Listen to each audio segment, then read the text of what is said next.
Jai Shri Krishna Chaitanya Prabhu Nityananda Shri Advaita Gadadhara Shri Vasadi Gaura Bhakta Vrinda Hare Krishna Krishna Krishna Hare Hare Hare Rama Rama Rama Hare Hare.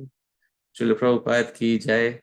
Ananta Koti Vaishnav Vrinda ki jai. Nitai Gaur Premanande Hari Hari Bol. Thank you very much, dear devotees, once again for kindly assembling here in this special series of talks on Srila Rupa Goswami's Upadeshamritam. Dear devotees, we are on the 7th verse, but in the 7th verse itself, we have covered almost 7 to 8 parts. I think this is part number 8 of the 7th verse, dear devotees. So this is the 8th part of the 7th verse of Srila Rupa Goswami's Upadeshamritam. We have done a detailed discussion on the various Nama Paradas in this particular verse, and we saw what it is to chant Bhagwan's Naam with another, with disrespect. But since the previous session, we are seeing what it is to chant Bhagwan's Naam with Aadar, or with respect. Before we begin, we should also offer Aadar or respect to Srila Rupa Goswami. So I'll offer my respects to Srila Rupa Goswami through this verse. रत्नाकराद्येन सुधाल्पकुम्भ आविष्कृतः सोऽस्तु महान् रमेशः यस्त्वत्र पीयूषरसाब्धिकर्ता स श्रीलरूपोऽस्ति ममेष्टदेवः. The Supreme Lord, Sri Dhanvantari, the husband of Lakshmi who extracted a small jar of nectar from the large ocean, may certainly be great. However, that personality who ended up creating an entire ocean of nectar, Bhakti Rasamrita Sindhu, that personality named Srila Rupa Goswami, is certainly my most worshipable deity. Dear devotees, we are studying Sri Upadeshamritam, but before that I would also like to invoke a Shanti part, auspiciousness for those who are learning, as well as for myself who is facilitating. This is the intro verse or the introduction hymn of Kathopanishad. Om Sahana Vavatu Sahanau Bhunaktu Sah Viryam Karavavahai Tejasvinavadhitamastu Ma Vidvishavahai. Om Shanti Shanti Shanti. Sahana Vavatu. May Bhagwan protect both of us, the one who is teaching as well as the one who is learning. Sahanau Bhunaktu. May he bestow the highest fruit of this study upon both of us.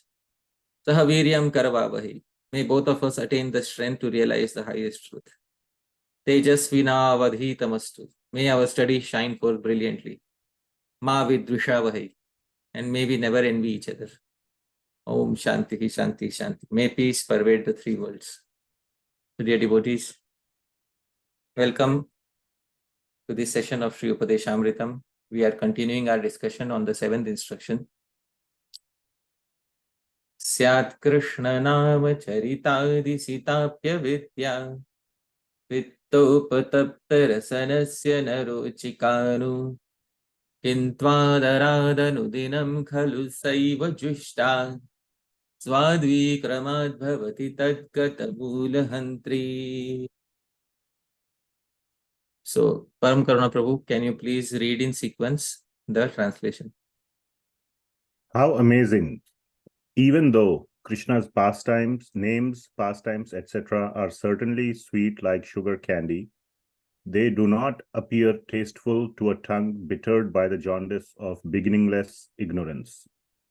However, if that same sugar candy is accepted every day with due respect, then it certainly becomes progressively tasteful and fully destroys that jaundice at its root. Yes. So, we are discussing the solution now. We have seen the problem. The problem is Anadi Avidya, beginningless ignorance. And beginningless ignorance of whom? Beginningless ignorance of Bhagavan. So that beginningless avidya is a pitta, is jaundice, that is upatapta, that is burning our rasana, our tongue.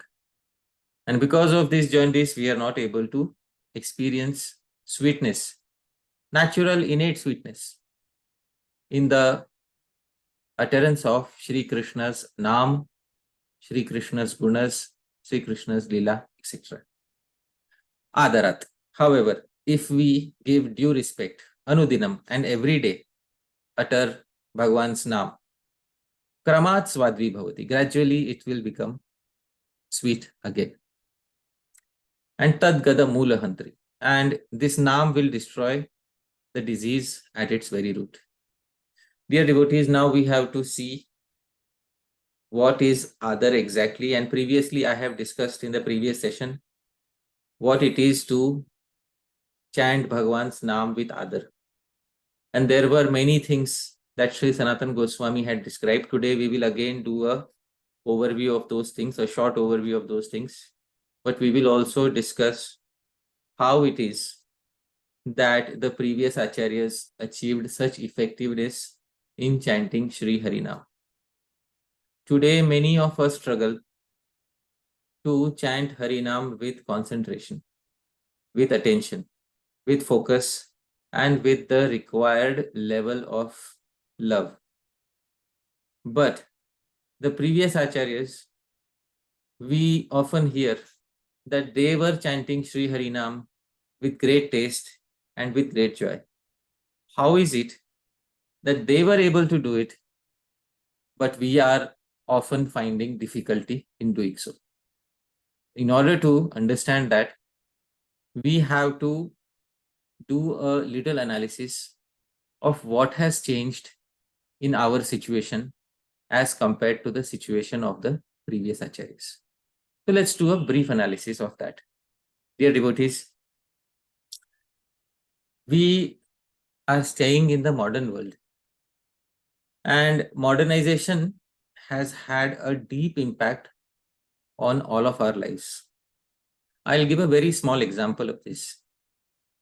In my childhood, I saw sweets that were prepared with handmade sweets. Param Karuna Prabhu, you might have seen such sweets which are handmade. Now, do you see handmade sweets have some uniqueness? And what is the uniqueness about handmade sweets? Can you tell me, Param Karuna Prabhu? They are not all of the same size or shape. There's a uniqueness about each individual piece. Wonderful. So you see, handmade sweets are not exactly cookie cut. Each one of them has a distinct shape, some distinction in shape, some distinction in size. And of course, they're touched by hand. So they have the sweetness of personal touch of somebody who has made it with love. So this is how traditionally things were made, how sweets were made, how everything was made traditionally. Traditionally, things were not manufactured for mass consumption. They were manufactured for local usage. Basically, if somebody makes sweets, they will make it for for 10 or 20 people, or maximum 100 people. Somebody produces milk, the same number of quantity of people. However, things did not remain the same, and the modern era arrived with its complex industrialization. And industrialization focused upon mass production of each and every commodity that can be found on the surface of planet Earth, whether it is a small safety pin or whether it is a large airplane. Each and everything was mass produced. Dear devotees, mass production brings along with itself something called as standardization. Param Karuna Prabhu, do you know what is standardization? Can you tell us what is standardization? Yes, Prabhuji. Quality check on every piece, and Wonderful. everyone should work exactly as promised. No deviation from the specification. Okay. And another important thing is every piece should be exactly the same. There should be no difference in size. There should be no difference in shape. And we should be able to manufacture in the millions. This is briefly the motto of Industrial Revolution. Industrial Revolution started the concept of mass scale global production for consumption all around the world. And this affected each and every aspect of our lives, whether it is phones or automobiles. And now this had a lot of benefit for all of us, because in any part of the world, we can get a standardized thing made for us with quality checks. See, as far as non-living things are concerned, inorganic things are concerned, this is good. But when industrialization gets applied to organic things, things which are connected to living entities, for example, food items, these things start losing their quality, dear devotees. Non-living things can be easily produced on a large scale, but organic things are limited and you cannot mass produce them so easily. And when you have to mass produce them, you'll obviously lose a lot of quality. So whether it is milk or our food also became, industrialized and pre-packaged. Now we have pre-packaged mac and cheese. So a person can go to the superstore, get a packet of mac and cheese, and how much he needs for one serving, that much exactly has been provided by the industry to the person. Now, if he needs anything more, he has to buy another packet. That's what it is. So this is called standardization. Now, much of this mindset also has parallels, with how we have been as devotees. Let's take another example of industrialization. Let's take honey. Honey is something which is produced in a limited quantity. It cannot be produced in an unlimited quantity. But if you have to sell honey to millions of people, you cannot give them pure honey. Param Karuna Prabhu, if you have an apiary where you can produce a limited quantity of honey, but the demand is that millions of people should have honey. Param Karuna Prabhu, how will it be possible for millions of people to have pure honey? Can you tell me? I might cut corners. I might add some, some substance to make some additional substance to make it higher volume to serve more people. Wonderful. Or you can simply replace honey with corn syrup, which looks exactly like honey, but is not honey. So, honey which is made individually by a honeybee is very rare and difficult to find nowadays. But you can easily make corn syrup and then sell it as honey. And then this, what goes in the name of honey, is actually corn syrup. So, dear devotees, some of this thought process has also adversely affected us. We see Sri Chaitanya Mahaprabhu 500 years ago when he began the Sankirtan movement. Dear devotees, when he began the Sankirtan movement, it was largely an informal organization or an informal group of devotees. Param Karuna Prabhu, you see all the, in a painting around Sri Chaitanya Mahaprabhu, you see all the devotees. Are all of them dressed in the same manner, or are all of them dressed differently? Differently, Prabhuji. Wonderful. Are all of them wearing tilak of the same type, or are all of them wearing tilak of different types? Different. Okay. Do they have the same headgear, the same hairstyle, or different hairstyles? No, not different. Wonderful. So, during Sri Chaitanya Mahaprabhu's time, things were not so standardized. And when things were not so standardized, it was an informal gathering and group of devotees who used to come together and perform their Japa, Kirtan, Smaran.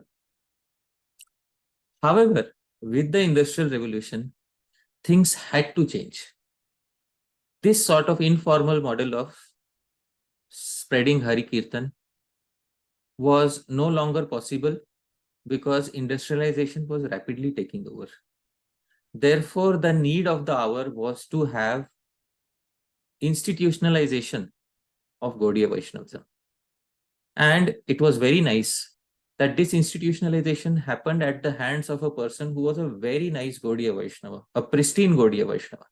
Srila Bhakti Siddhanta Saraswati Thakur formed the first Gaudiya Vaishnava institution, which spread itself in different countries around the world.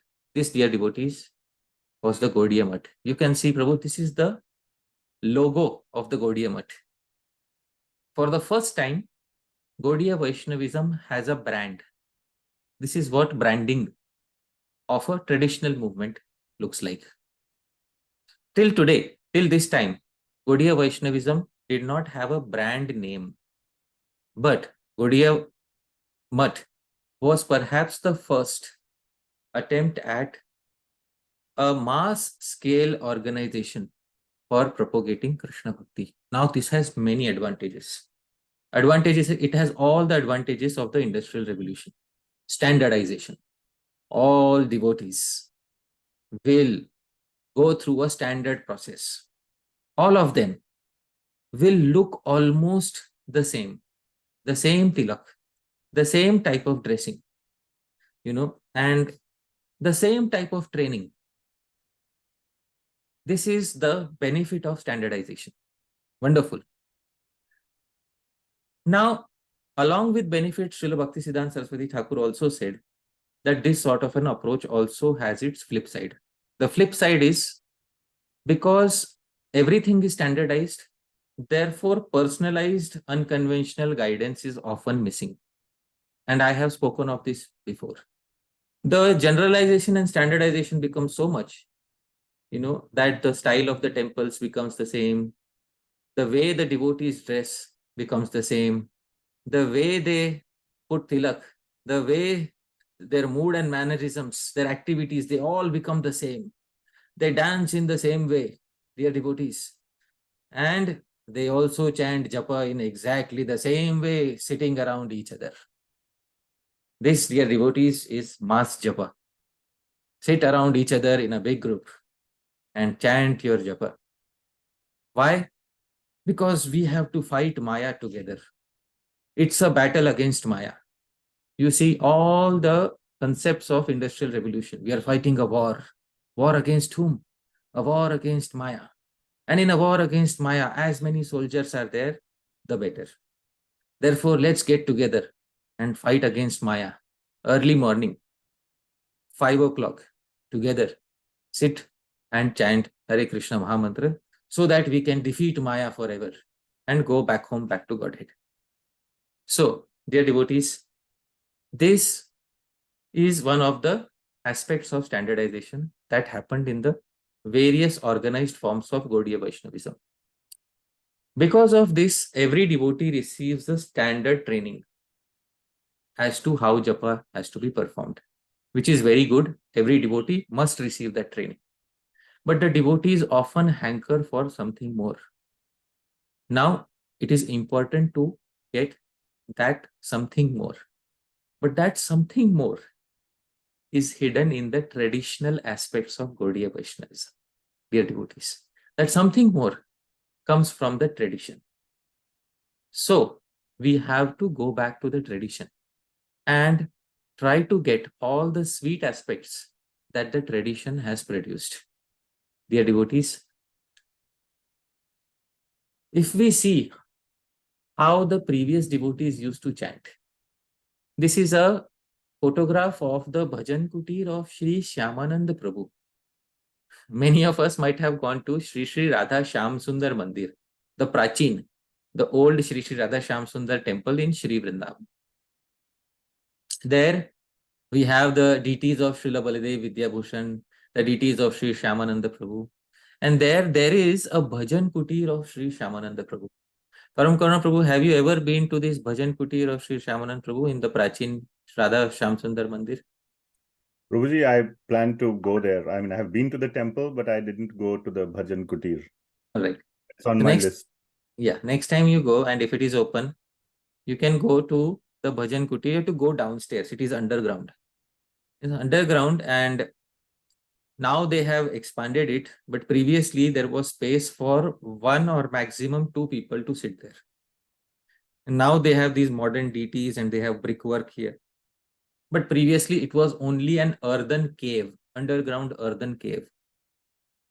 Now, this is how our previous acaryas, Sri Shyamananda Prabhu, did their japa.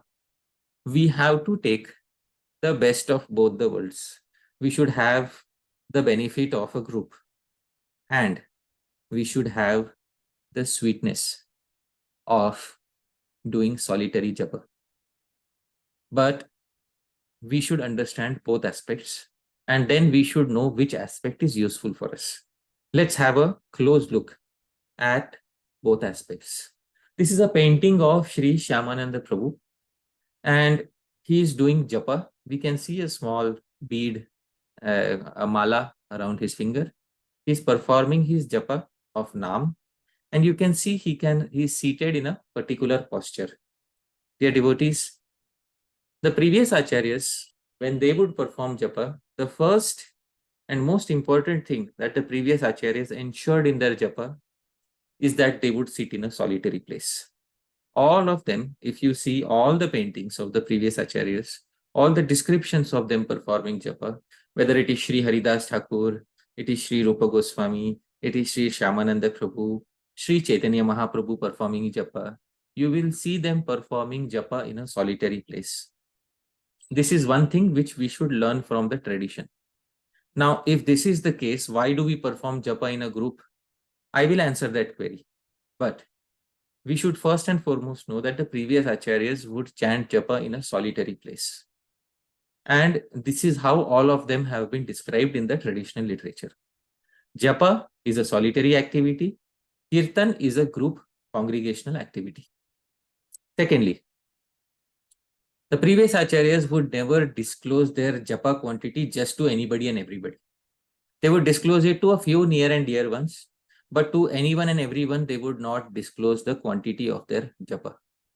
Japa was performed mainly as an exercise by themselves for self-improvement and attainment of Shri Krishna Prem. It was not as a demonstration of one's power to sit in one place and chant away a specific number of Naam.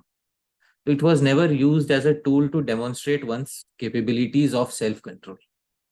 It was basically used as a voluntary limb of bhajan for advancement on the path of bhajan. Moreover, there was no peer pressure. You have read Chaitanya Charitamrita, many sections, Param Karuna Prabhu. Have you read any particular section where Sri Chaitanya Mahaprabhu or any other devotee is asking any other devotee, how many rounds did you chant today? No, Prabhuji. Have you read any section where any devotee is asking other devotee, I am chanting this much? Are you chanting the same number or lesser? No. So previously, it was so informal that peer pressure on a mass of individuals was not existing. And this is evident by reading the Chaitanya Charitamrita, Chaitanya Bhagavata. You can take any biography of Sri Chaitanya Mahaprabhu, and you won't find one devotee who is like instructing tens of devotees that you must do this much.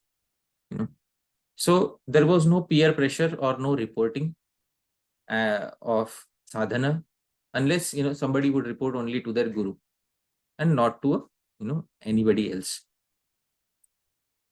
And the primary goal was, because there's no peer pressure and there's no fixed organized structure, the primary goal was to attain prema, basically. Now, Param Karuna Prabhu, let's put you in a hypothetical situation. Let's take you 400 years ago.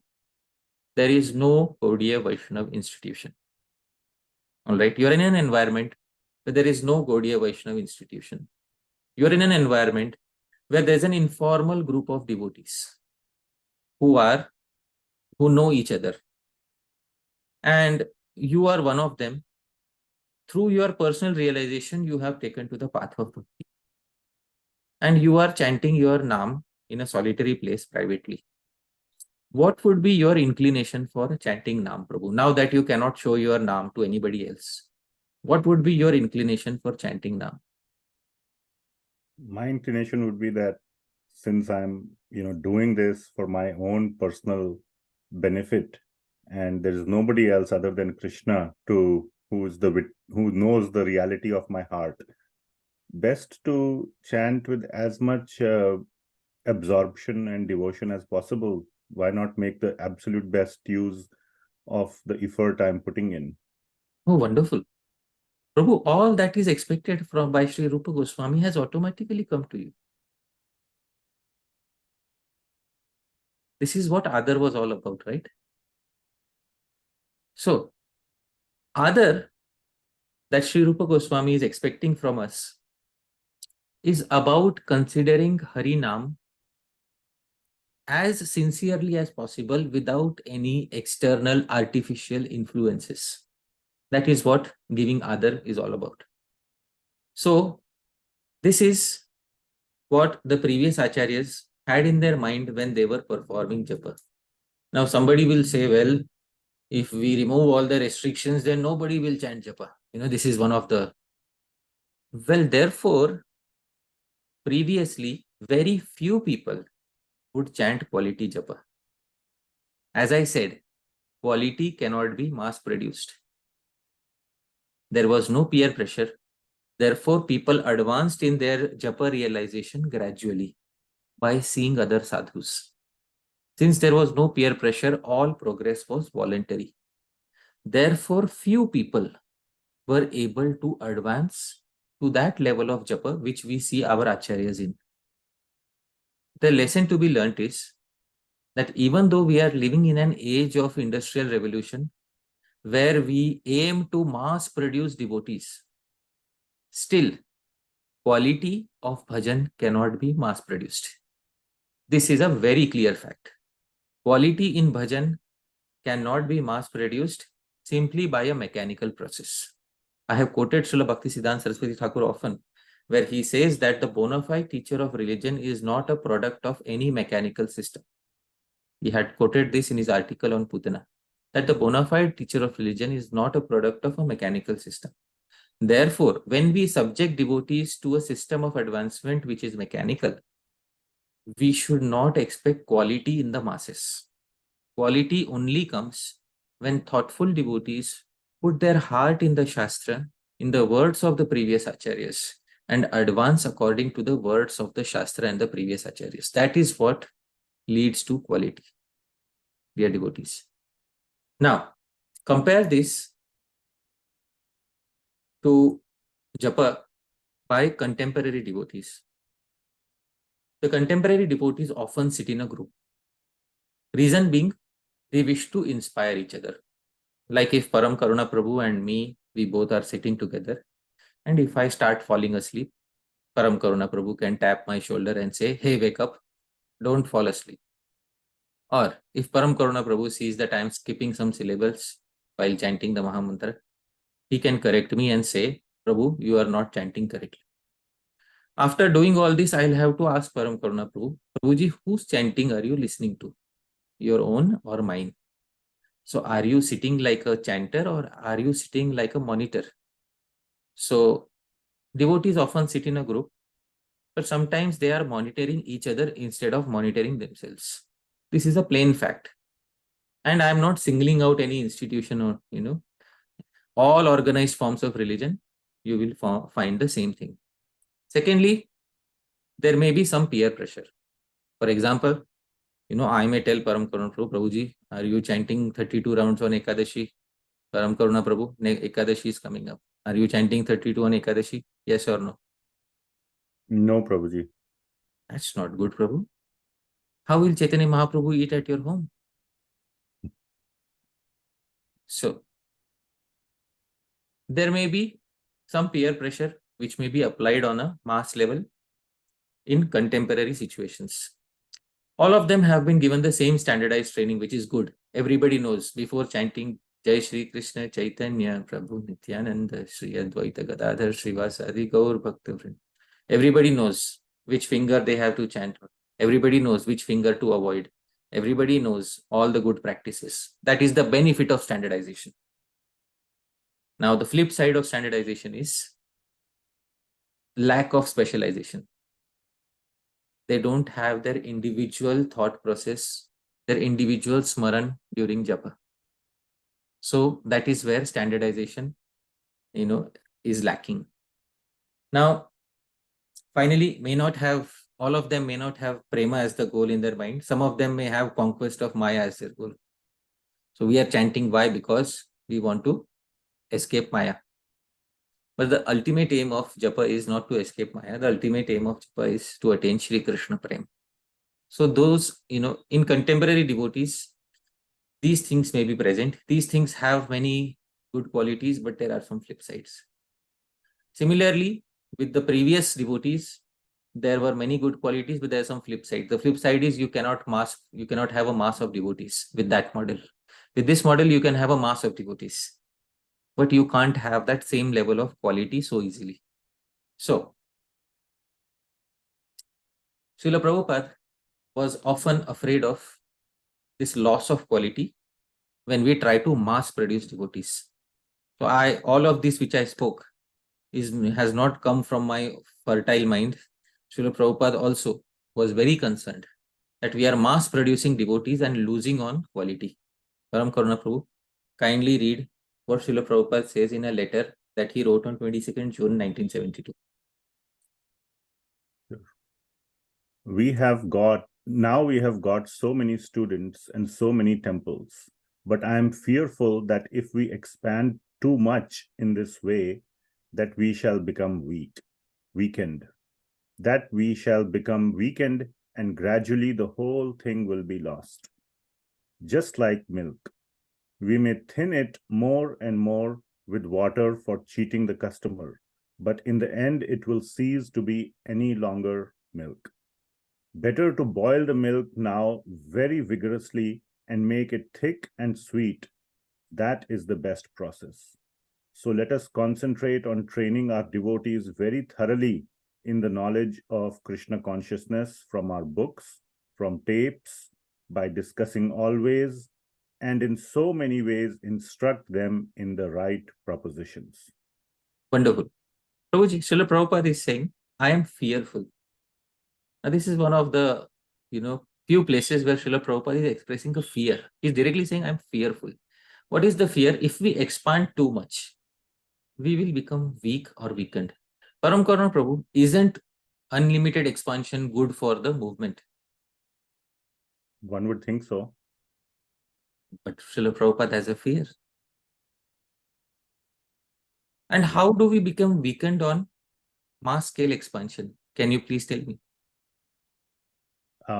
By failing to maintain the higher quality, like here he is saying that we'll have large volume of milk, but it will be very thin milk, and the quality of milk will finally not be there in the large volume. Wonderful. So when we attract new individuals to the path of bhakti, we are basically, keeping a certain standard, and that standard is good for attracting new devotees. But at that standard, they cannot make very rapid advancement on the path of bhajan. In order to make advancement, we have to boil the milk. Now, Param Karuna Prabhu, boiling the milk, in the words of Srila Prabhupada, what does it mean? He's explaining it. So, how do we boil the milk? By putting it on fire, and then it becomes thickened. Okay, that's in the milk analogy. But in the devotee case, how do we boil the milk? By giving personal guidance, or for devotees attract personal guidance and increase the quality of their bhakti processes. Yeah, it's given right here. Let's concentrate on training our devotees thoroughly in the knowledge of Krishna consciousness from our books. from our tapes by discussing always and instruct them in the right propositions. So which are the right propositions? The right propositions are those which have been given by the previous acharyas in the Sampradaya. So we have to boil the milk if we have to maintain the quality. In order to maintain the quality, we will have to study what the acharyas have written in the books. And in order to study what the acharyas have written in the books, we have to refer to the previous acharyas. And that is why Srila Prabhupada also knows this fact that unlimited expansion is not good for any spiritual book. After some time, we have to introduce quality. Otherwise, a devotee will be left hanging at a level of advancement which will be thoroughly dissatisfactory to that devotee. So, dear devotees, it is very important that we learn how to have that quality of japa, that Aadar, that is expected by the previous acharyas from us. So let's see how the previous acharyas have told us to add Aadar in our japa. When Sri Chaitanya Mahaprabhu gave his instructions on japa, this is from the Chaitanya Bhagavata.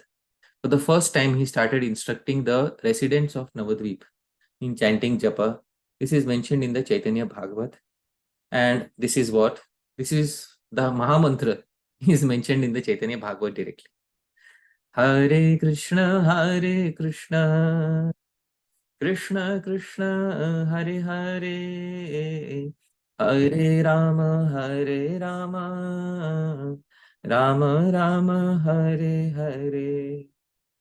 Prabhu bole kahila, ए महामंत्र इहा जप गिया सबे करिया निर्बंध इहा हैते सर्व सिद्धि है बेसवार सर्वक्षण बल इथे विधि नाही आ. The first is Hare Krishna Mahamantra. So I'll not translate that because it is the Mahamantra. But Prabhu said, Kahilan ei Mahamantra. I have thus told you the Mahamantra. Iha japa giya sabe. Perform japa of this Mahamantra. Kariya nirbandha. With nirbandha. What is the meaning of nirbandha? Nirbandha is defined as perseverance or determination. The Vaijayanti Kosh says nirbandho abhinivesh. Determination or perseverance of mind in any activity is called nirbandha. So this is what nirbandha means. So perform japa of Mahamantra with nirbandha, with determination. By this mantra, iha japa giya sabe, iha haite sarva siddhi haibe sabar. By this mantra, all perfections will be attained. Sarva kshana bala ithe, perform japa always. Ithe vidhi nahi yaar, and know that there are no other rules for such japa. So dear devotees, this was perhaps the first instruction that Sri Chaitanya Mahaprabhu gave to the residents of Navadvip when he started propagating japa of the Mahamantra. Now we can understand one thing. Sri Chaitanya Mahaprabhu is giving them instruction to chant Mahamantra, but he is not giving them a name. He is not saying your name is this Das, your name is that Dasi or something like that. So this confirms what Srila Prabhupada had said in the previous lecture I had quoted. Previously, second initiation was considered as initiation. And japa of Mahamantra was given like that for any person who is seriously interested in spiritual life. The first step is they can start chanting japa. And when they get diksha, they will get second initiation mantras, and at that time they would get a name. So this is what previously initiation looked like. Today initiation looks slightly different because we have to attract many people. Therefore, in order to have them connect to the movement, we give them initiation on japa of Mahamantra, and we give them a new name. This new name signifies a new identity, a new connection, and therefore devotees start identifying with the movement of chanting Krishna's Naam, dear devotees. So this is how Sri Chaitanya Mahaprabhu started in his informal group of devotees the propagation of Harinam Japa. Chaitanya Mahaprabhu's only condition that he specified was Nirbandha. Nirbandha means chant with determination. This is what Chaitanya Mahaprabhu told them. Now this he is speaking to devotees who are just getting introduced. the first instruction that we should give to a devotee who is just getting introduced is this: Kariya Nirbandha.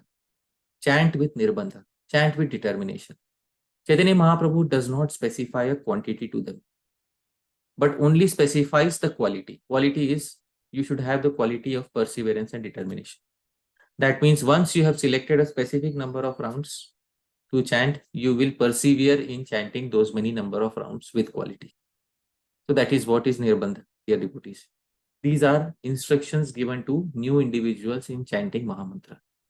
Now, we have come here for more advanced instructions because many of us, we are studying Upadeshamritam so that we can improve in our bhajan. Adarat anudinam khalu saiva jushta. We have to add more Aadar to this. So, I once again remind all of us of these qualities that Sri Sanatan Goswami and Sri Gopal Bhatt Goswami had specified in the Hari Bhakti Vilas. Manah samharanam shaucham maunam mantrartha chintanam avyagratvam anirvedo japa sampatti hetavah.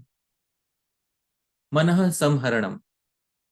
The first quality of great japa is concentration of mind. Shaucham, cleanliness or purity. Maunam, silence. Mantrartha chintanam, meditating on the meaning of the mantra. Avyagratvam, not being hasty. Anirvedaha, and not being dejected. These are japa sampatti hetavaha. These are cause of attainment of great results in japa. This was covered in great detail previously, but we should remember this verse, dear devotees. If required, memorize this verse. These 6 qualities will be very helpful. Now, you don't have to, mechanically check if all of these are present, but a general sense of these 6 should be present in our utterance of Harinam. When we are sitting for chanting Harinam, we should ensure that we should have muscle memory that all these good qualities should be present within us. So dear devotees, if these are present, it becomes very easy to give Aadar to Mahamantra.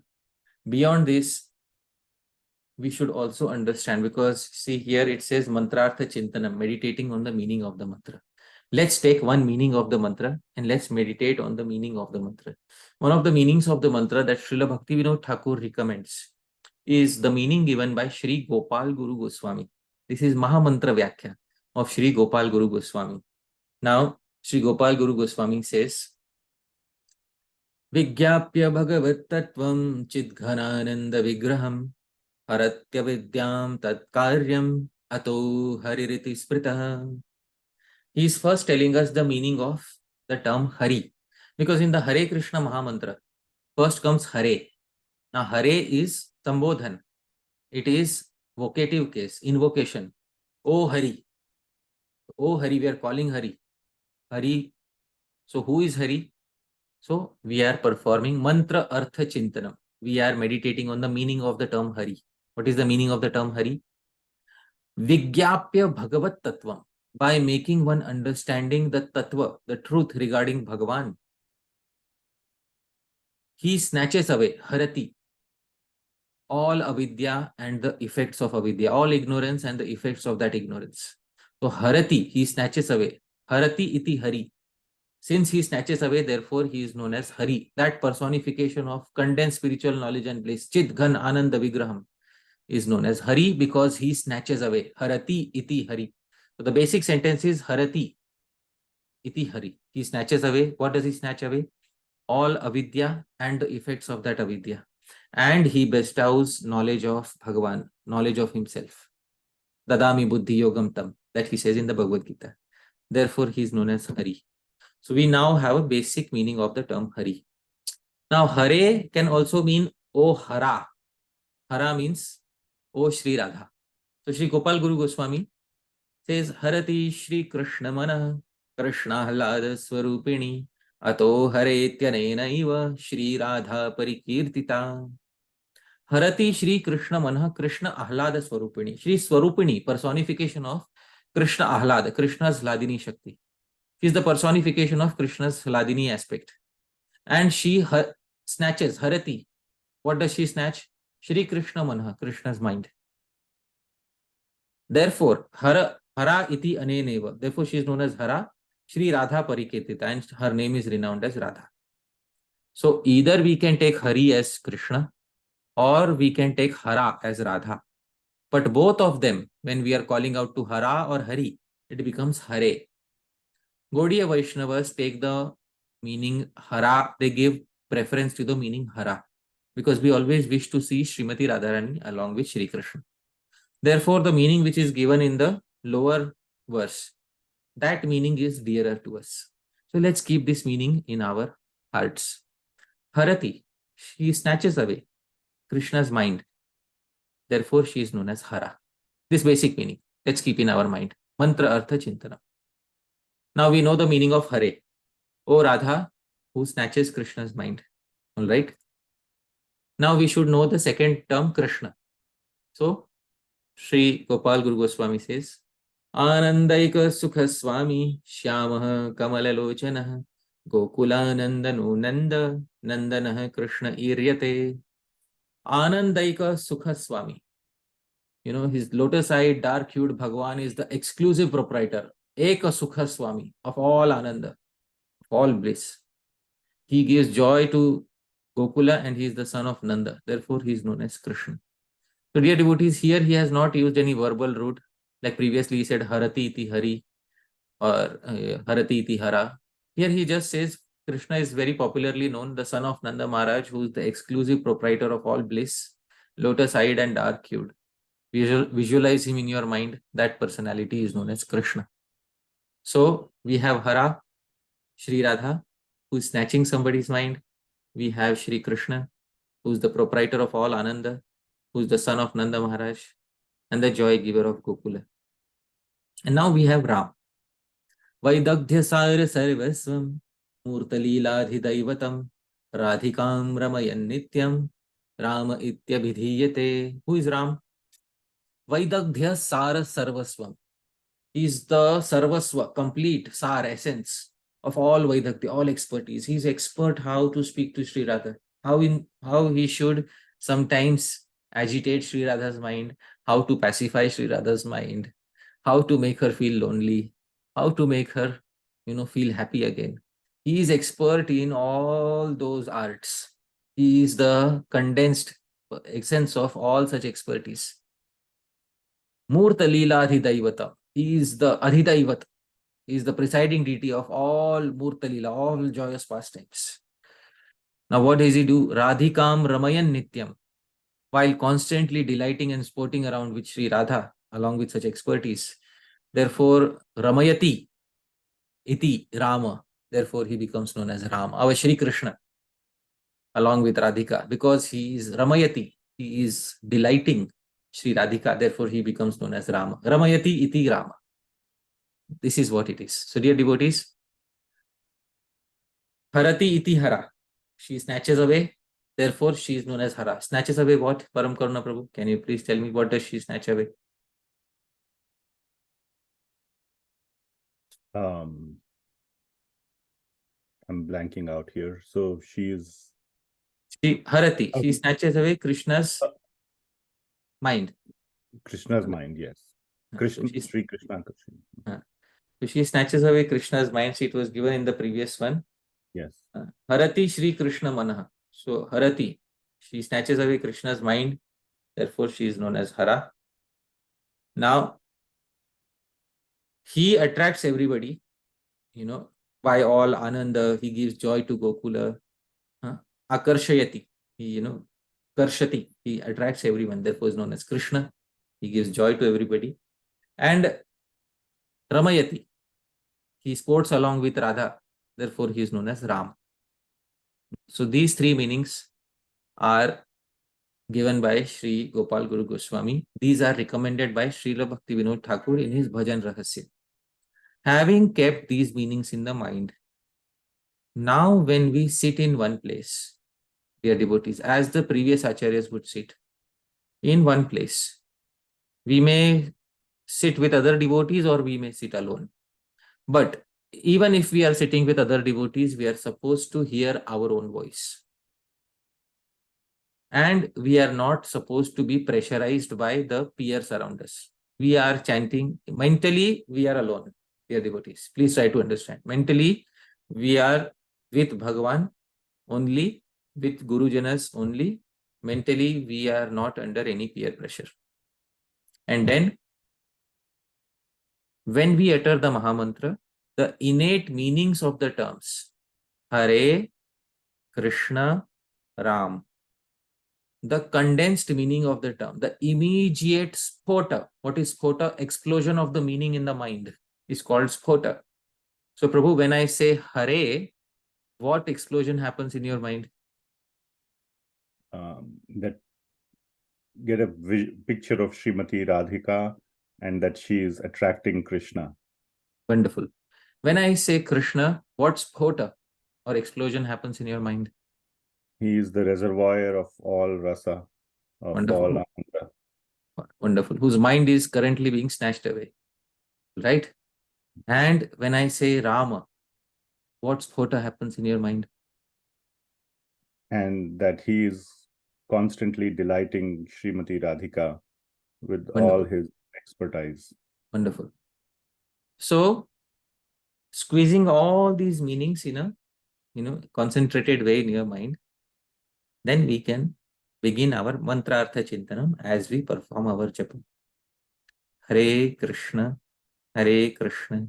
Krishna Krishna, Hare Hare, Hare Rama, Rama Rama, Hare Hare.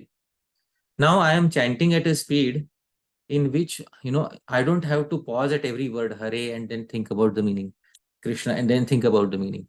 The meaning should seamlessly flow as I am chanting the Mahamantra. She is Sri Radha, who is attracting Sri Krishna, who is getting attracted by her, and who is sporting along with her. This meaning should flow like a river within the mind as I am chanting the Mahamantra. This is called Mantrartha Chintana.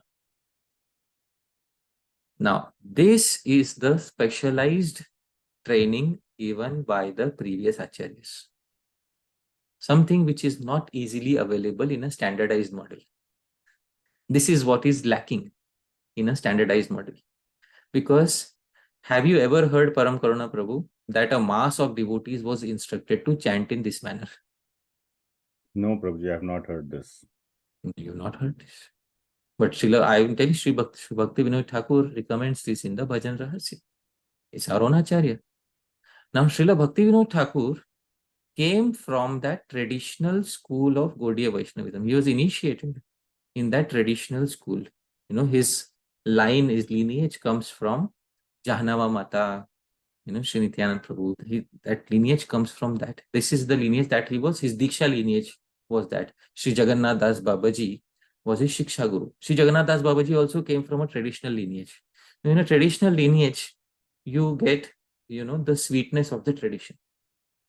Plus, Srila Bhakti Vinod Thakur also had a desire to perform mass preaching. So after devotees have been introduced to the Hare Krishna Mahamantra, after they have shown determination for a few number of years, then they should be introduced to the deeper aspects of the Mahamantra. So that their nirbandha, their determination to chant Bhagavan Naam can become even deeper. This is how you perform relishment of Shri Krishna Naam. Prabhu, you start with Naam Japa. Ultimately, you have to come to Nama Smaran. The ultimate aim to be attained is Nama Smaran. While performing Nama Japa, the Mantrartha Chintanam, the Smaran of Naam should become constant. In the beginning, it may not be constant. The mind may wander here and there. But you have to bring the mind back to the visualization of the Artha, or the meaning of the mantra. That is what is Mantra Artha Chintanam. That is what we are supposed to do. A new devotee is told to meditate on the sound vibration. An advanced devotee is told Mantrartha Chintana. So this is what it is. Right? Now, Japa with Aadar, Srila Bhakti Vinod Thakur therefore says in Bhajan Rahasya, very important instructions. Japa kale mana ka e kagra bhave lah चित्ते शुद्ध था वृथा कथा नाही कह नामार्थ चिंता सदा धैर्याश्रय कर नामे ते आदर करी कृष्ण नाम स्मर. How to perform japa by Srila Bhakti Vinod Thakur. How to perform japa with Aadar. Very simple. Japa kale, at the time of japa, man ke kagre bhave lah, focus the mind in one place. Take yourself a few hundred years back, where none of the products of industrial civilization, industrial revolution are available. Let's say if we go 400 years back, we'll not have access to a phone, we'll not have access to a computer, we'll not have access to a TV, we'll not have access to any of those things which have made our attention span so short that we are unable to focus on anything clearly. Dear devotees, japa is not a multitasking activity. While performing japa, we have to give Aadar. Aadar means only one task at a time, and that is japa. At the time of japa, ekagra bhav. Ekagra bhav means single tasking, no multitasking, dear devotees. Chitte shuddha tha. Ensure that your previous day, your previous night was such that you slept with a clear consciousness. And ensure that when you woke up, the first thing you did not do is open Twitter and read all the garbage that happened in the world. Chitte shuddha thaka. Be pure in your heart. And vritha katha nahi kaha. And don't speak nonsense. Don't speak anything while you are performing your japa. Nama artha chintaha sada. Meditate on namartha. I just gave you namartha from Gopal Guru Goswami. This is one of them. There are many. I gave you the ones which Srila Bhakti Vinod Thakur recommended. Namartha chintaha sada. Meditate always on the meaning of Naam. Dhairya ashraya kara. And take shelter of the quality of patience. Don't be, very eager to get up and, quickly finish. Dhairya. Keep a little patience. In this way, namete Aadar kari. In this way, you will show Aadar to Naam. And ultimately, Krishna Naam smara. Dear devotees, ultimately, by becoming pure in consciousness, the result is you will be able to perform Nama Smaran. It began with Japa and it ends with Smara. See, this entire set of verses began with Japa, ends with Smara. So we begin with Japa.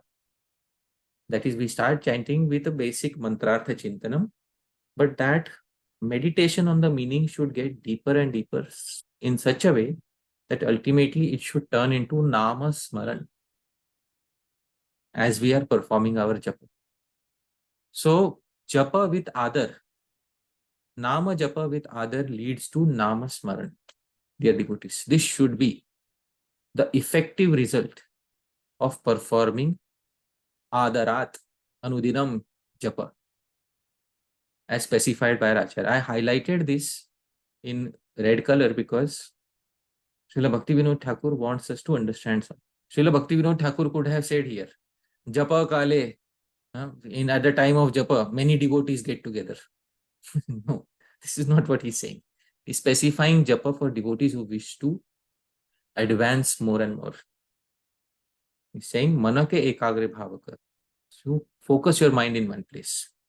You may be sitting with hundreds of devotees or you may be sitting alone, but in your heart, you should be fixed.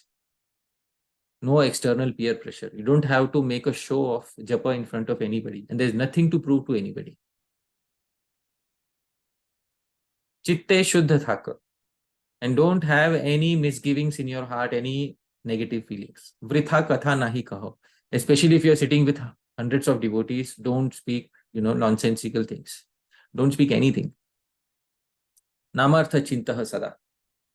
Always focus on the mantra artha. And dhairya ashraya karo. Be patient.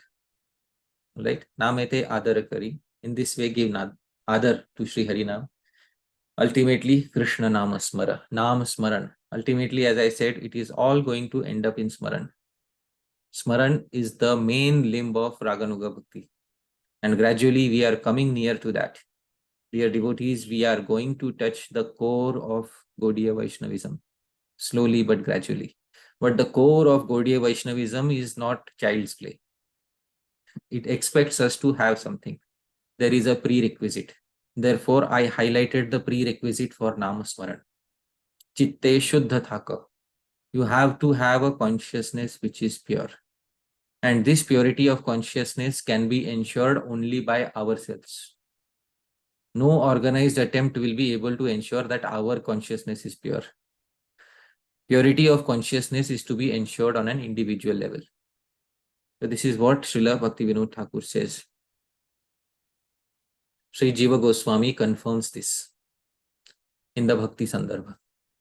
Harer Naam Param Japyam Dhyeyam Geyam Nirantaram Kirtaniyam Cha Bahudha Nirvritir Bahudhechata. Is quoting the Jabali Samhita. So originally this verse is in the Hari Bhakti Vilas. Sri Jiva Goswami is quoting in the Bhakti Sandarbha this verse. Originally the verse is from Jabali Samhita. It says Harer Nama Param Japyam. It is the highest object of Japa. Dhyayam, the highest object of meditation. Geyam, the highest object of constant singing. Nirantaram. Kirtaniyam Cha Bahuda, and it is the highest object of congregational chanting in various ways. For Nivrittir Bahudhechata, for those who desire the highest bliss.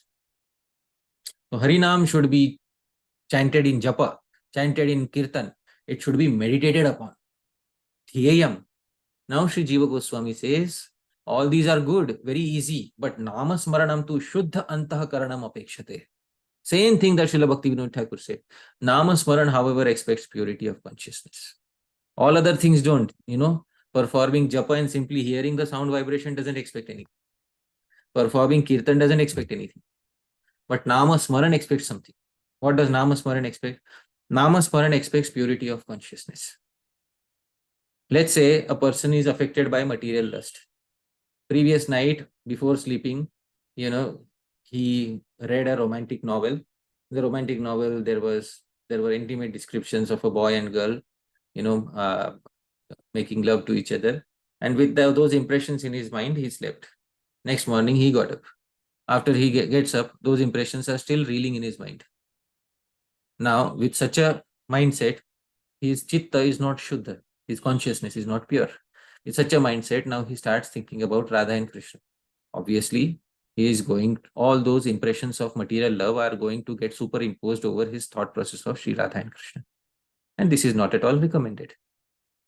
Therefore, Sri Jiva Goswami says, Namasmaranam tu Shuddha Antah Karanatam Apekshate. It expects purity of consciousness. Dear devotees, the core of Gaudiya Vaishnavism is not easy to touch. It has a specific prerequisite that we should maintain some basic cleanliness of consciousness.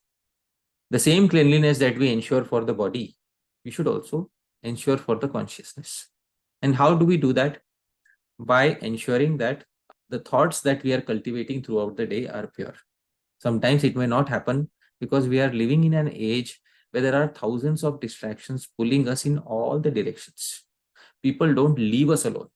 Even if we manage to go somewhere, we take our phones with us. And when we take our phones with us, people can still reach us. So what do we do? So dear devotees, especially while retiring at night, we should try to ensure that we keep a clean consciousness. Light stomach, easy and good rest. Next morning, wake up in a happy frame of mind, in a clean consciousness. And then, if you're still feeling a little disturbed, pranayam is there. You can also perform pranayam as I specified in the previous talk. And then you can begin your Harinam Japa. Ultimately, you have to come to Harinam Smarana, dear devotees. So that constant meditation on the meaning of the mantra should happen, dear devotees. This is how advancement will be made. Advancement is not based on a number. It's not that after I chant 10 million, Krishna will come and say, wonderful, here is the first prize for chanting 10 million Naam. You lifted such a big weight, 10 million Naam, and for that I am giving you Krishna Prem. No, dear devotees, it's not a weightlifting competition. It is a culture of cultivating good quality smaran, loving smaran. It is a culture of prema. It is not a show of strength. So please, dear devotees, let us not take Harinam as a show of strength, as a means to impress somebody else, or as, in any sort of artificial manner. So this has been specified very clearly. Now, Sri Jiva Goswami also says, Shri Bhagavan Nam Grahanam Khalu Dvidha Bhavati Kevalettvena Sneha Samyuktattvena Cha. Utterance of Bhagavan's Naam is of two types. Kevalatvena, mere utterance of syllables. Sometimes we just take the Japamala and we are uttering the syllables and hearing it. Hare Krishna, Krishna Krishna, Hare Hare, Hare Ram, Ram. There is no personal feeling involved. This is called Kevalatvena. Sneha Samyuktatvena is imbued with Sneha. When the devotee, through his mantra artha chintanam, through his meditation on the meaning of the mantra, has become so advanced that the devotee has attained prema.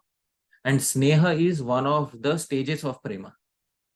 So he's attained prema, and after attaining prema, his japa is of a different caliber altogether.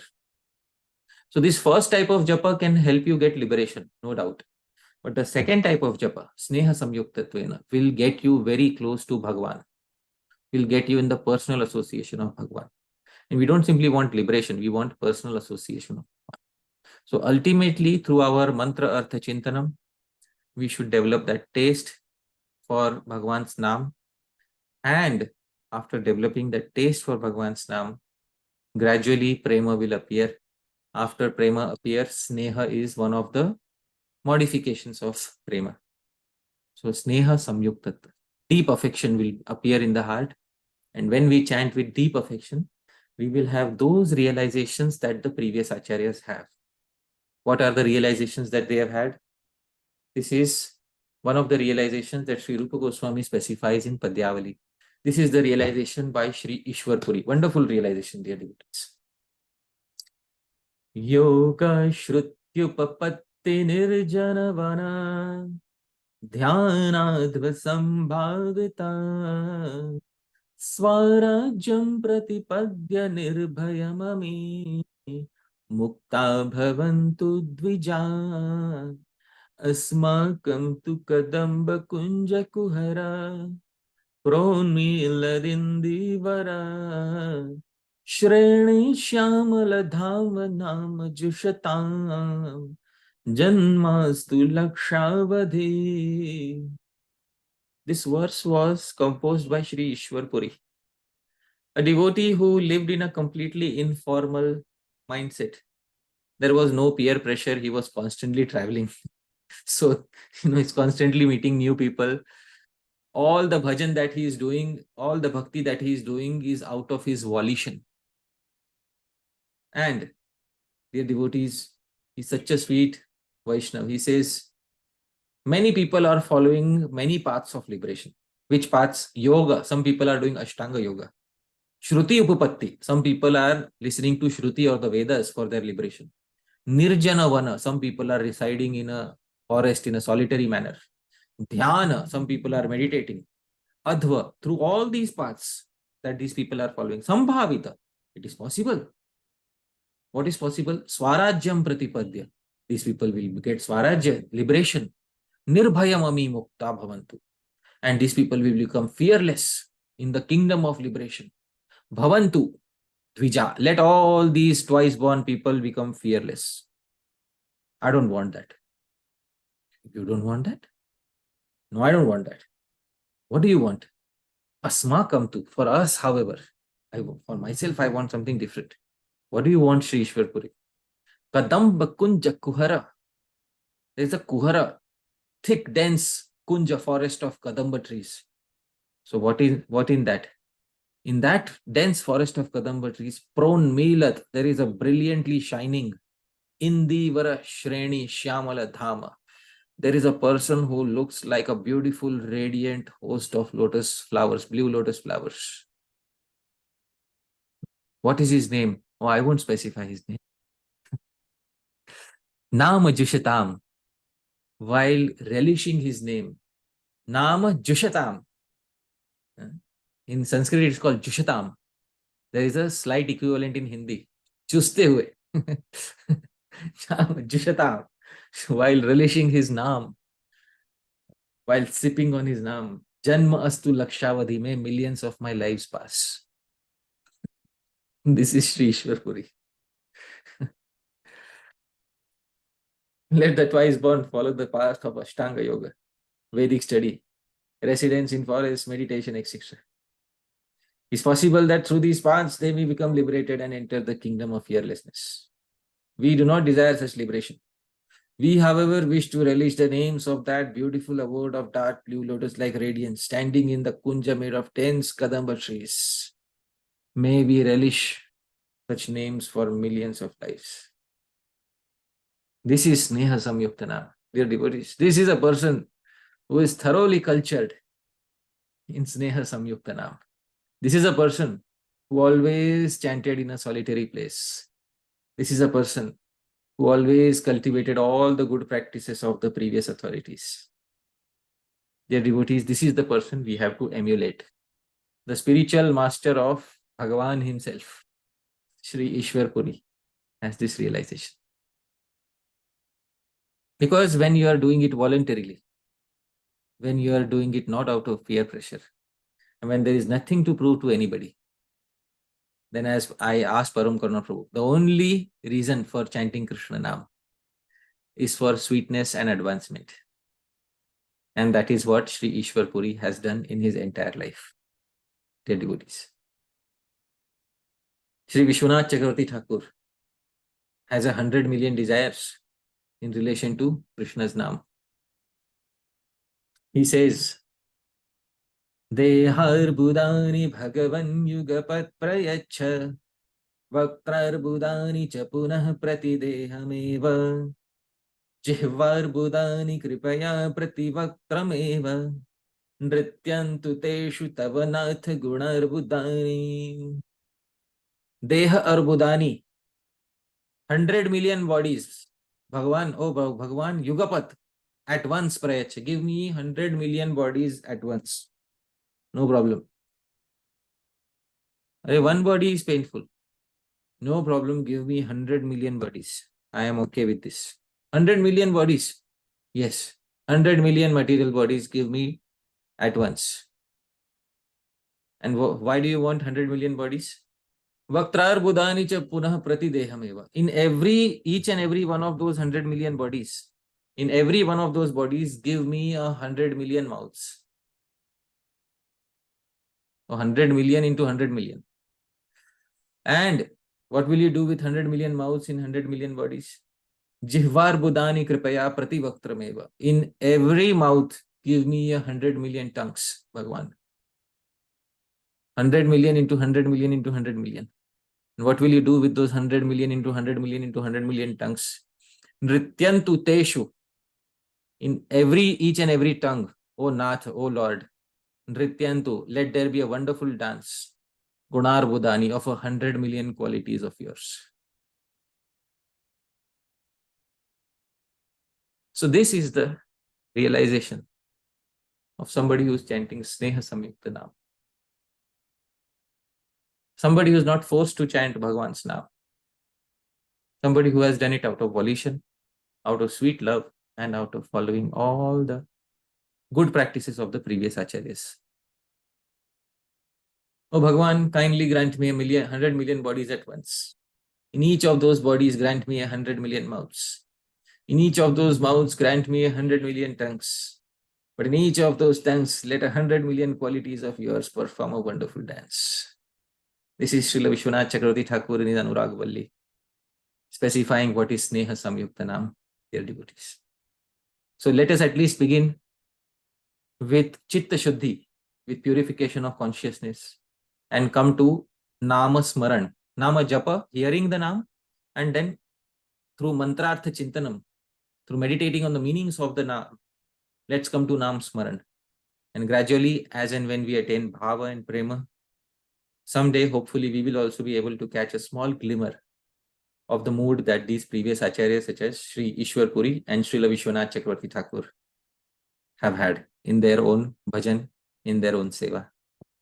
Dear devotees, this is the conclusion of the 7th verse of Sri Upadeshamritam. We have understood what is Adarat, Anudinam, and by such Japa, we will be able to attain Swadvi, taste, and we will be able to destroy avidya. This verse is a prayer to Sri Rupa Goswami. Vartanchutasya gunarupa charitra namnam mishta tathapya ruchi yukta madiya jihva asyam namodate katham harimashrayami rupatvadiya bhajana gadatam viraham. So this verse is written as a mirror verse for Srila Rupa Goswami. Varta achyutasya guna rupa charitra namna. The talks of Krishna's nama, guna, rupa, charitra, name, form, qualities, pastimes. Mishta is very sweet. Varta is feminine gender, so Mishta is also feminine gender. It's very sweet. Tathapi, yet, aruchi yukta madhya jihva, my tongue affected by distaste. Asyam namodate, cannot find delight in all these things. Katham harim ashrayami, how will I take shelter of Hari or Rupa? Tvadiya bhajana agadatam vina, without the medicinal effect of bhajan given by you. So Sri Rupa Goswami, I don't have any other Vaidya, I don't have any other medicinal doctor other than you. Sri Rupa Goswami, therefore, I pray that you kindly bestow your medicine of Sri Krishna Prem upon myself and to all those devotees who are kindly listening to Sri Upadeshamritam. Yadatra skalitam kinchit vidvam saha purayantu tat. Yadatra saushthavam kinchit tad guru reva menai. Yadatra skalitam kinchit. It's possible that I might have made a mistake while speaking something. Vidvamsa, you're all learned devotees, purayantu tat. Please correct any mistakes. But yadatra saushthavam kinchit.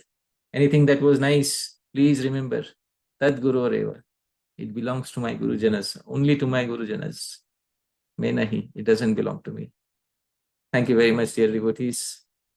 Jagat Guru Srila Prabhupada ki jai, Srila Rupa Goswami Prabhupada ki jai, Srila Jiva Goswami Prabhupada ki jai, Ananta Koti Vaishnavrinda ki jai. Hare Krishna. Thank you, Prabhuji. What a wonderful session. So much absorption. I really like this, and I'm really getting excited for the future sessions as well, like you said. So thank you, Prabhuji. And I also wanted to, I was facilitating, or not, you were facilitating. I was like the host, and I was kind of feeling like a bit on the hot seat. And I just want to thank Dhameshwar Mahaprabhu Prabhu. What a wonderful service he has been doing. Only when you kind of scrape the surface to realize what the other's situation is, then you realize what a great service he has been doing. So I just wanted to pay my obeisances to Dhameshwar Mahaprabhu Prabhu as well. Okay. So we will go into Q&A now. And before we go, some ground rules. The devotees, this Upadeshamritam series is not meant for promotion or criticism of any individual or any institution. It is meant to be institution neutral. It is meant for the benefit, effort, and advancement of all followers of Sri Rupa Goswami alike. Dear devotees, nobody is, there's no bias against any individual or any institution here. The devotees, please keep your queries related to principles, siddhantas, instead of individuals or institutions. And please try to ask one question at a time. And if you wish to ask another question, we have a round robin system. You can wait and then come back. That's what it is. Thank you, Prabhu. Let's begin. Yes. So first is Tanvi. Hare Krishna. So I'll go ahead and unmute, please. Hare Krishna Prabhuji, Dandavat Pranam. Thank you so much for the enlightening session. So I wanted to ask on another Naam which you said, that previously you had said that another naam leads to downfall. So two aspects I wanted to point, Prabhu, and I wish to have that. So first is that you said that uh, like Sankhya Purvak Nama Gananati bhi, we hear that. So quantity also we keep in mind, and now in this institution we have to chant 16 after Diksha, that is there, like prescribed rounds are there. So the natural way our mind thinks that okay, we have to finish these many rounds, that's natural. So how do we overcome that? And like not a second question but same, that another naam, so isn't another naam better than no naam? So that was my question. Right. So in a in an institution, we have promised to chant a certain number of Naam, and this is one of the good things about Naam is there are no hard and fast rules. So all these were recommendations given by the previous acharyas for those who wish to advance. Naam can bestow prema even on a person who does not follow all of this, because Naam is independent. But recommendations given by the previous acharyas should be taken very seriously. Now we have been given a specific quantity, like, those who are initiated. Different institutions give different quantities. In some institutions, the initiated devotees have to chant 4 rounds. In some institutions, the initiated have to chant 8 rounds or 16 rounds or 64 rounds, or according to the situation of the individual, the guru gives a specific number.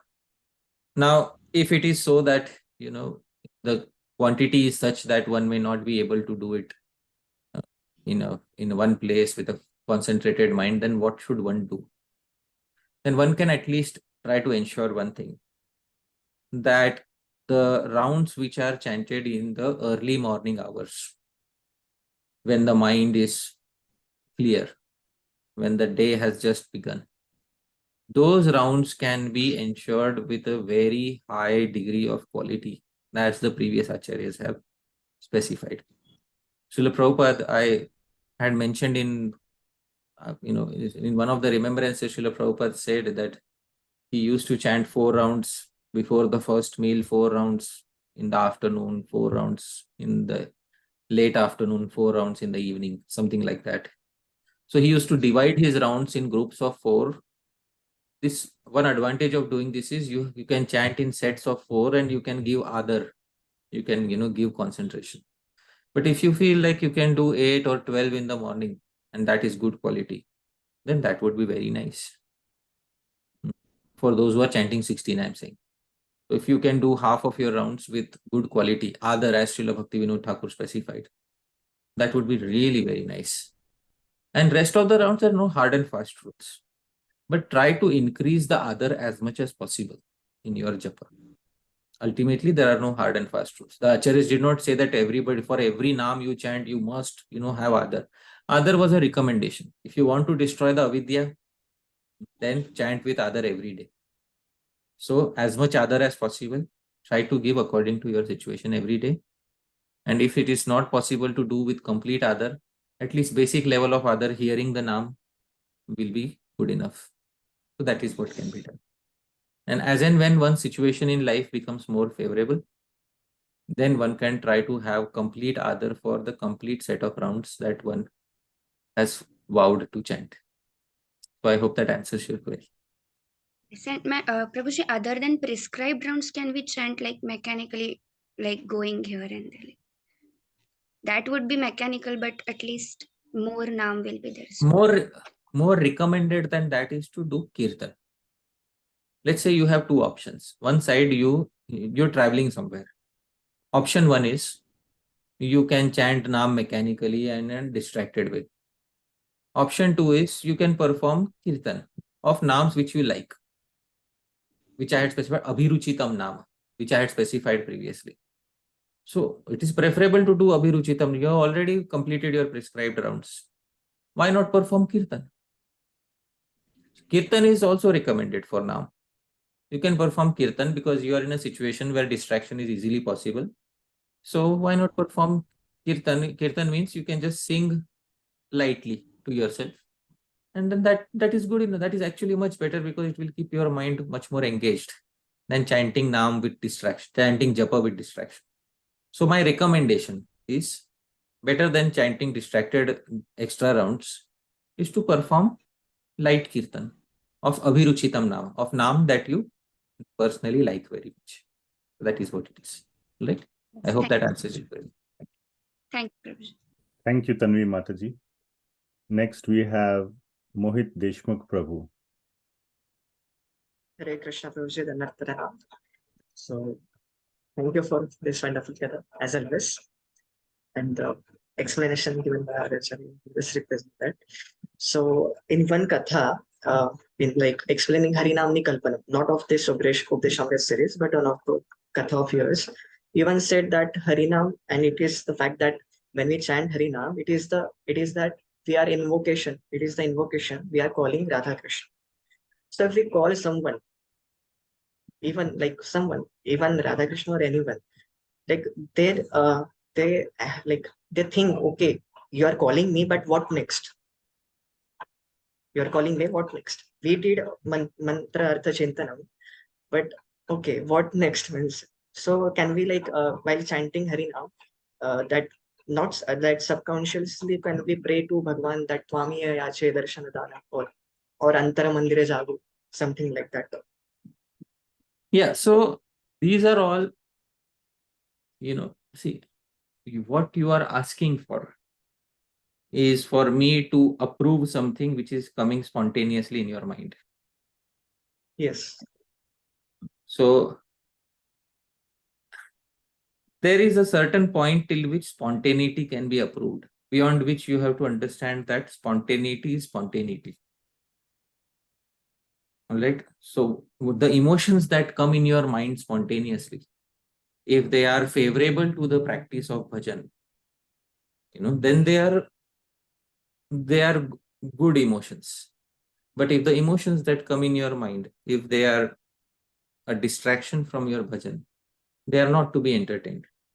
But for every such emotion, you can't have a standardized, instruction from myself or from somebody else. Because our tendency is any new thing that comes to me, I should get it approved. Okay, that's a good thought. It's obviously very good. But Srila Prabhupada always used to say that ultimately we also have to learn how to fly a plane by ourselves. So gradually, because the mind will generate many feelings towards Bhagwan. So, oh, please engage me in your service or please give me your darshan. Is this feeling a valid feeling specified by the previous acaryas? Yes or no? Yes. Yes. If it's a valid feeling, there's no harm in once, praying like that. But the thing is, it should have been done by the previous acaryas. That's what it is. Okay. So my exactly question was not only we have to chant, but we also have to pray, like which way comes like. Why are you trying to make a vidhi out of it? My question is, why are you trying to make a vidhi out of it? The domain of Naam this domain is not a domain of vidhi. Right? This domain is, the domain of vidhi is you chant and hear. That is vidhi. Mantra Artha Chintanam is a different domain altogether. Devotees often, how should I meditate? What detail should I give me a proper spoon feed me everything? No, sir. That's not going to happen. I'll not make a vidhi of Rag Bhakti for you. That's not something that I'll do. What I can do is, I can tell you what the previous acharyas have done. Ahead, then you have to, think about the feelings that have arisen in your mind and verify whether those feelings are bona fide according to the previous acharyas. Nothing else. But the most bona fide feelings, I told you, Gopal Guru Goswami's Mantrartha Chintanam, or Srila Prabhupada's meaning of the mantra. Oh Radha, oh Krishna, please engage me in your service. Like in Prabhupada's meaning, there is a prayer, and in Sri Gopal Guru Goswami, there is only the earth of now. Sure. Why? Visualizing them is not service? Yes. Wonderful. So you are already engaged in seva. Prabhuji, one very small question to the Okay. previous question. We'll, Very small. we'll come back. We'll come back to you. All Okay, right. no problem. Please. Thank you. Hare Krishna. Hare Krishna. Next, thank you, Mohit Deshmukh Prabhu. Thank you so much. We'll have Ravi Rath Prabhu. Yeah, Hare Krishna, Prabhuji. Yeah. Hare Krishna, Hariparsad Prabhu, Dandavat Pranam. My promise. So, my question is related to, first of all, I thank you for giving detailed instructions on bhajan and also for sharing this mirror verses. You have very nice compositions. You are composing one mirror verse for each verse. So, thank you for sharing. My question again, yes, I don't want to tell us about a vidhi, but this came to my mind since last time when you had given the recommendations on japa and mantrartha chintanam was given. So one question was asked, and I very well realized that if for each of the 16 pada of Mahamantra, one meaning is there, which is given by like Srila Jiva Goswami, Srila Gopal Guru Goswami. These, if we are meditating on it while chanting, so it is good, but we cannot say that one first I will chant the first meaning of Hare only, and second it will be Krishna. So like that, I got that point, and I was trying to practice, but I have a question and just a recommendation I'm asking. If the entire 16 meanings are thought, but to complete it in one round, because I was trying to do that, so it sometimes becomes like means I'm not used to it, so it was like uh, some kind of constraint in chanting. Means that's what I was feeling. Good. So see, Roji, it's very simple. If I give you 3 things to make a juice, right? Have you seen? There's a nice juice called as pina colada. It's it's made out of 3 main things. The first thing is pineapple juice. The second is vanilla essence. The third is coconut juice. These are the 3 things that go in. 3 main things that go in pina colada. And but when you drink that, when you mix those 3, and when you drink the final juice, so do you separately chew on the pineapple, or you separately drink the vanilla, or you separately combine only? Obviously. Combine. The experience of mantrartha chintanam is like that. Please try to understand. Okay. I told you it is a sport. Sport means a complete explosion of the meaning of Naam in one visualization. That is what Okay. Then I understood again in a wrong way, and it became really difficult to chant actually. Otherwise, we are drinking the pina colada like Hare pineapple, Krishna vanilla essence, Hare coconut juice. That's not how it's supposed to be. It's no, I got it. Yes. So the meaning is a blend of, the sport that is generated out of all the terms, meaning of all the terms. That is what it is. Okay. Yeah. Thank you for that, Prabhu. Thank you. Hare Krishna. Thank you, Ravi Rath Prabhuji. Next, we have Omkar Prabhu. Hare Krishna, Prabhu. Dandavat Pranam. Thank you, Prabhu, for the class. I just had a realization, like we say that the verses of Srila Rupa Goswami are like more tasteful than the mangoes and everything. So I could visualize or experience that by hearing you. So I experienced that you are a sir to Srila Rupa Goswami. Thank you, Prabhu, for this wonderful class. And Prabhu, I had this question regarding the Chitta Shuddhi. Prabhuji, you mentioned about Chitta Shuddhi for the Nama Smaran, and you gave the example of Rupa Smaran, or basically Leela Smaran. And in the Sandarbha, Prita Sandarbha, Jiva Goswami has given a little different, you could say, precaution about Leela Smaran, as you know, like Paurusha Vikaravat. So, and the same type of Chitta Shuddhi is not given for Nama Smaran. So, are these 2 limbs like basically different? Like as you know, like while doing Namasmaran, also Leela Smaran can come. So, how would this fit? Like, is it required like Chitta Shuddhi?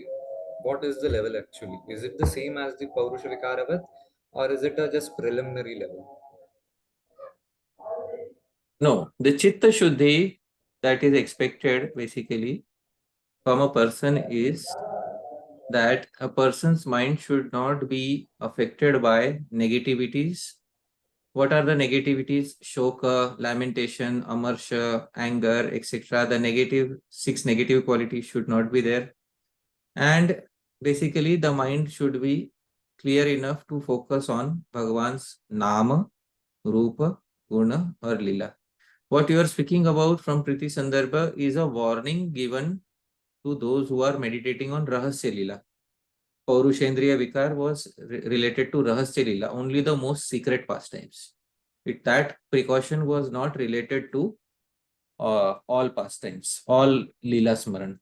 So I will show you where it is said, no? Rahasya Lila.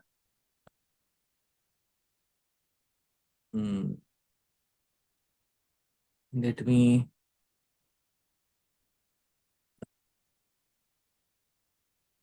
There is a Paurushendriya Vikaravad Indriyais too. So this was in Bhakti Sandarbha, not in Priti Sandarbha, I think. Am I correct? Yes, true. Yes, the last final chapters. So it was related to Rahasya Lila, as far as I know. I am sharing my screen, and you can see this. This is Bhakti Sandarbha. See here. Sri Jiva Goswami says, Kintu Rahasya Lila tu पौरुष विकारवद इंद्रिय पितृ पुत्र दास भावैश्च न उपास्य स्वीय भाव विरोधत. So किंतु रहस्य लीला, he is speaking about only the most confidential pastimes, which is the confidential part of rasa lila, etc. Rahasyattvam tu kasya kvachid alpamshena. In rasa lila also, some part of it is rahasya, and in some other lila, the entire part of the lila is rahasya or confidential. It will depend upon, I think it's an explanation. Yeah. So what Chitta Shuddhi Sri Jiva Goswami was speaking about is general cleanliness of the mind from the negative qualities. Basically, the 6 negative qualities, Kam, Krodh, Lobha, Moha, Mada, Matsarya, etc. This is to be ensured for Nama Smaran also. And in general for Leela Smaran. Leela Smaran is any type of Leela Smaran. Basically, Bal Leela or Dwarka Leela, any other Leela. Right? Yes, sure. I just wanted to share, like, I get an indication from this that sometimes, like, when we even think about Radha Krishna, not in a very intimate way, sometimes, like, even just saying the name Radha Krishna, sometimes in the devotee community generates a feeling that we are going somewhere into intimate pastimes, which is not actually the case, at least what we can infer. See, the devotee community should realize that ultimately what are they aiming for? In the Tulsi Aarti, if on one hand you say that, Seva Adhikar Diye Karo Nij Dasi. So they are all praying for that. So ultimately they should know what is the path, and you cannot shy away from the path. So ultimately everybody should know what is the path. Not immediately, but ultimately everybody should know the path. All right? Yes, sure. Thank you.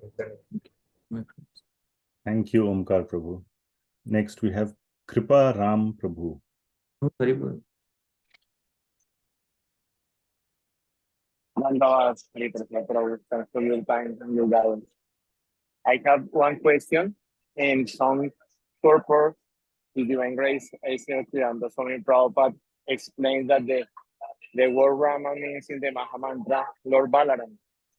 Could it be possible that this statement have some relation with the study of His Divine Grace, and how to reconcile this with the view of the other acaryas that explains that the Mahamantra is only Yugal purity for the divine couple? Wonderful. So first, I would like to say I'm very happy, Kriparam Prabhu, you asked such a nice question. Kriparam Prabhu is a member of the Gaudiya Math. Prabhuji, which Gaudiya Math are you a member of? My Guru Maharaj lives in Vrindavan, and he lives in the Bhakti Sandarbha Maharaj Bhajan Rahasya. Nice to meet you, ma'am. Wonderful, Prabhu. Thank you so much, Prabhuji. And I'm so happy that devotees who are from um, different branches of Srila Bhakti Siddhanta Saraswati Thakur's family, they also read Srila Prabhupada's Upadeshan, Nectar of Instruction, so nicely. I'm so thankful, Prabhu, that you asked a question from Srila Prabhupada's Nectar of Instruction and from his lectures. So you said basically that Srila Prabhupada also once said that the meaning of Ram is Balaram. And so what indication does that have? So on different occasions, Srila Prabhupada gave different meanings of the Mahamantra. Some occasions he just made it around Radha and Krishna. Oh Krishna, oh energy of Krishna, please engage me in your service. This is a pure Vrindavan meaning. And sometimes he also gave a meaning for those who are newcomers. This meaning is more centric to Dwarka. So Hari means oh Krishna. Krishna obviously means Krishna, and Ram means Balram. So Krishna and Balram are present in Sri Dwarka. So basically this is what it is. Oh Krishna and oh Balram, please engage me in your service. So this is a meaning centered around Dwarka. Or it can also be a meaning centered around Sri Vrindavan, where Krishna and Balaram were always playing. But mainly, these different conceptions of the Mahamantra were given to different devotees who have different, seeing their level of progress in their bhakti. So ultimately for the Gaudiya Vaishnavas, they have to follow the path shown by Sri Rupa Goswami. And Sri Rupa Goswami's path is the path of Shuddha Madhurya Braja Bhajan, which is following the bhajan of Shri Radha Krishna in the mood of Madhurya Bhakti. This is the predominant mood of Srila Rupa Goswami. Other moods are also there. This is the predominant mood which has been propagated in the Sampradaya. So my recommendation is to follow that particular mood, although Srila Prabhupada might have given other conceptions of the Mahamantra to different individuals. So I hope that satisfies your query. Thank you. You are muted, Param. Thank you. Thank you so much, Kriparam Prabhu. Next, we have Kamniya Krishna Prabhu. Oh, okay. Hare Krishna Prabhuji, Dandavat Pranam to all the Vaishnavas. Yet another, marvelous class from you, Prabhuji. I have really no words.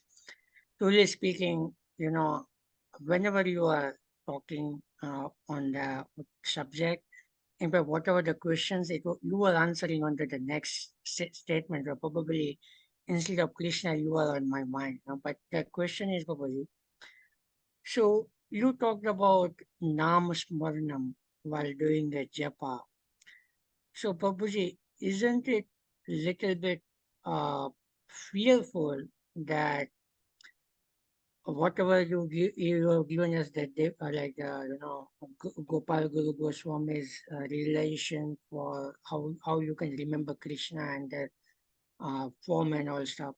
So isn't it fearful that if we get too much into Smaranam, there is a chance to lose a grip on the Japa itself?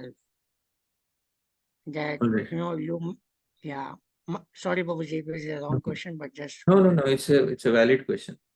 If you get too much into Smaranam, isn't there a possibility that you stop the Japa altogether? Because your mind is so focused on Smaranam. Why chant if your mind is so spontaneously, engaged? See, Prabhuji, the thing is, as long as we are on the stage of being a sadhaka means a practitioner, till that point of time, our smaran will be triggered by the japa that we do. Like when you utter the name Krishna, that is when the spota will happen, the explosion will happen. When you chant Hare, that is when the spota, the explosion of Hare will happen. When you chant Rama, that is when the spota of Rama will happen. So in order to get that spota or that explosion of the meaning, that japa has to be there. It may so happen that ultimately you become such a nice devotee, you attain prema, sneha, samyukta, naam, and then you become so absorbed in your smaran that Bhagavan directly gives you prema. And once you have prema with you, then the rules and regulations don't apply to you. Let's say a devotee who is in prema, sometimes he doesn't chant his round, but he's fully engaged in thinking of Krishna 24 hours a day. So is there any negative reaction for such a devotee? No, because the rules of Shastra don't apply to such a devotee as strictly as they apply to a devotee who's still a practitioner. So the stage which you are speaking about is generally attained after one attains prema. Because that is when the samadhi is attained, and when in the stage of samadhi, basically you may not have any control over whether you're chanting japa or not. But it's not expected from you at that point of time. But right now, in order to constantly trigger the spota, you'll have to have japa. Otherwise, there'll be no spota. That is what it is. So you don't have. Thank you so much. Thank you. You don't have to worry so much about it at this point of time. Yeah, After sure. bhakti is perfected, you don't have to worry about it anyways, because your tongue will automatically chant. See the realizations of the devotees who are perfected. Sri Vishwanath Chakravarti Thakur.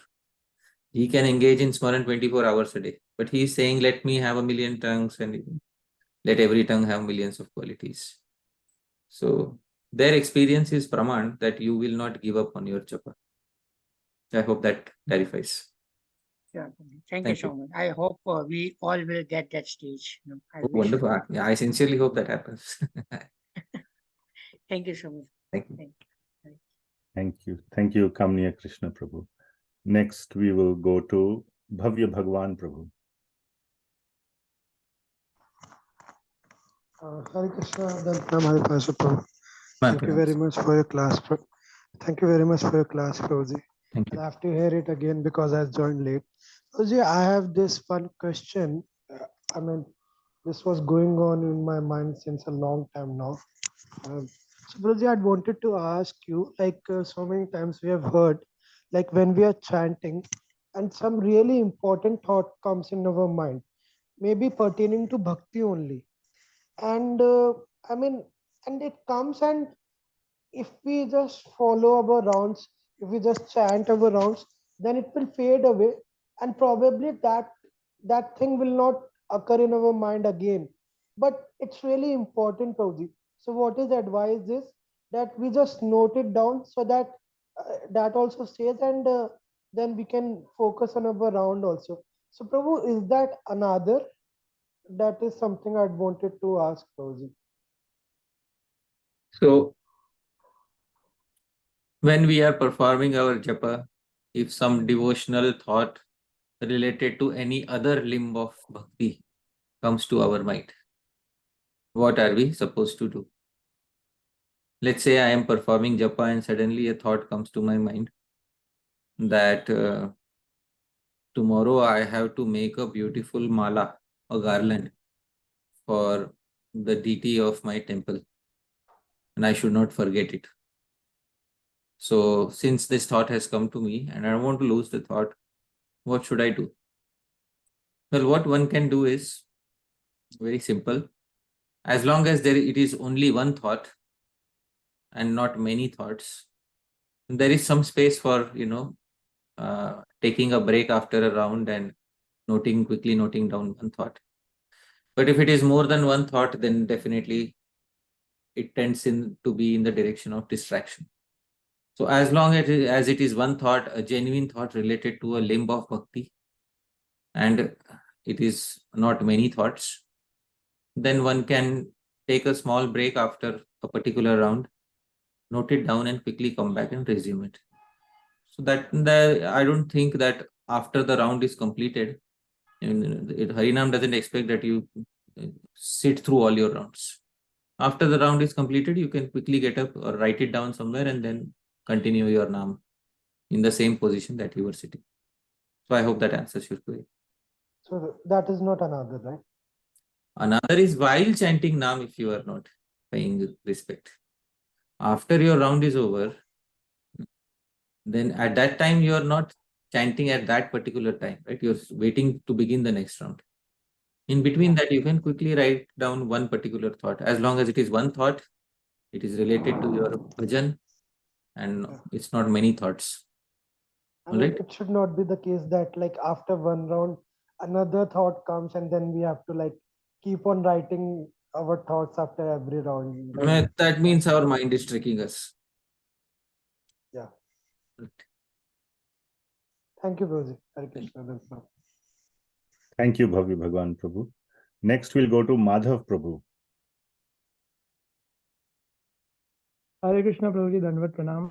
Thank you so much for this wonderful class and introducing so many wonderful concepts like this sport concept that really created a sport in my heart about how we can chant better. Prabhuji, I had a small question about what do we meditate on exactly? So I have heard it many places, even from Srila Prabhupada in Nectar, in teachings of Lord Chaitanya. Srila Prabhupada says in the introduction that when we chant Hare Krishna Mahamantra, so Hare Krishna can mean Sri Krishna Chaitanya, and Hare Rama can mean Nityananda Prabhu, Nityananda Ram. So, and I've also heard from a few devotees that if we chant in this way, then our chanting becomes offenseless over time, because Mahaprabhu and Nityananda Prabhu, they don't take offenses. So is that a right understanding? Can you shed some light on this? See, the thing is, Srila Rupa Goswami will say in the Bhakti Rasamrit Sindhu, Seva sadhaka rupena siddha rupena chatrahi. When you are performing seva, you should perform seva as a sadhak, and ultimately you are supposed to perform seva as a siddha also. Siddha means a seva to Shri Shri Radha Krishna in the perfected body. So you have to have an aspect of your seva which is related to Shri Shri Radha Krishna. Just because there is consideration of aparadh in Radha Krishna's Naam, so I will run away from there. What sort of a conception is somebody teaching us? Instead of telling us how to develop Aadar, some person is teaching us run away from there. Instead, have a conception by which you can escape all the another. So this person is not teaching us correctly. Why? Because the mature way is to teach how to develop Aadar. The mature way is not to always remain in fear of another. So the mature way is to learn how to become free of another, and the direct service. Every morning we are praying for service of Radha Krishna. Seva adhikara diye karo nij dasi. So obviously service to Chaitanya Mahaprabhu is in the sadhaka body, the current body. But we are also aspiring for a body in Shri Vrindavan Dham, an eternal body in Shri Vrindavan Dham. And that body, that service is direct service of Radha Krishna, in which you cannot be afraid of aparadhas. So that practice also has to occur in a mature way, in a properly guided way. So please let us not try to run away from that, because that is our aspiration. So basically, like the services which we do, like book distribution or whatever, these are meant to be for Gaunitai, and our chanting and all are focused on Radha Krishna. That is ideally what it is. The Goswami's conception is this: sadhaka rup seva, seva that you perform through this body, to the body of a sadhaka, is seva for the associates of Mahaprabhu and for Mahaprabhu. And siddha rupa seva, which you aspire to attain, is service to Radha Krishna, which we sing every morning in the Tulsi Aarti. That is an aspiration, but we have to work upon that aspiration. Just because there are considerations of aparadhs in that aspiration, so we'll completely avoid and run away, and this is not a solution. So let's tackle the issues, let's tackle the problems, and get rid of the problems and progress ahead confidently. All right? And how about like chanting Gaunitai Naam? You can chant any Naam that Guru Janas have given you in the Guru Parampara. Our chanting of Naam is basically the Naam which Srila Prabhupada gave us Naam of Gaura Nitai. Where did he give us? He said Shri Krishna Chaitanya Prabhu Nityananda, Shri Advaita Gadadhar, Srivasadi Gaur Bhakta Vrinda. So this is Naam of Gaur Nitai. Right? So There is no harm in chanting that Naam which has come to us through our Guru Parampara. Different Guru Paramparas, they have different Naam of Gaur and Nitai given to them. We also have Panchatattva Mahamantra, which we can chant. Or there are Naam of Gaur and Nitai mentioned in Chaitanya Bhagavata, Chaitanya Charitamrita. So those are also valid names that have come to us through Guru Parampara, because Srila Prabhupada translated the Chaitanya Charitamrita and those names for us. So those names also you can chant. But if you want to do Sankhya Purvak Naam, you want to do Japa, then get it from the Guru. That is what it is. Right? Thank you so much, Prabhuji. Thank you, Madhav Prabhu. Thank you very much. Next, we'll go to Shriyan Prabhu. Hare Krishna Prabhu, Dandot Pranam. Thank you so much for the series and the class, Prabhuji. I have a question. If it sounds like a silly question, please accept my apologies. It's like about chanting unconsciously. What if a person they're doing something and in the night maybe reading a book and suddenly falling asleep? So in that state of wakefulness and sleep, they suddenly start chanting the mantra, Maha Mantra, a little bit incoherent, like Hare Krishna, but still the mantra. And somebody wakes them out of the sleep and they know I'm chanting. So it happens many times. So is there an offense, Prabhu? Because when you're, that subconscious mind, nothing, your mind is not there, you're not even aware you're chanting. So could you comment on that, Prabhuji? Thank you. Yeah. So in the Srimad Bhagavatam, first canto, first chapter, 14th verse, there is a mention of chanting in a semi-conscious state of mind. This is the verse, I am sharing the verse. Apannah samsritim ghoram yan nama vivasho grinan tatah sadyo vimuchyeta yad vibheti swayam bhayam.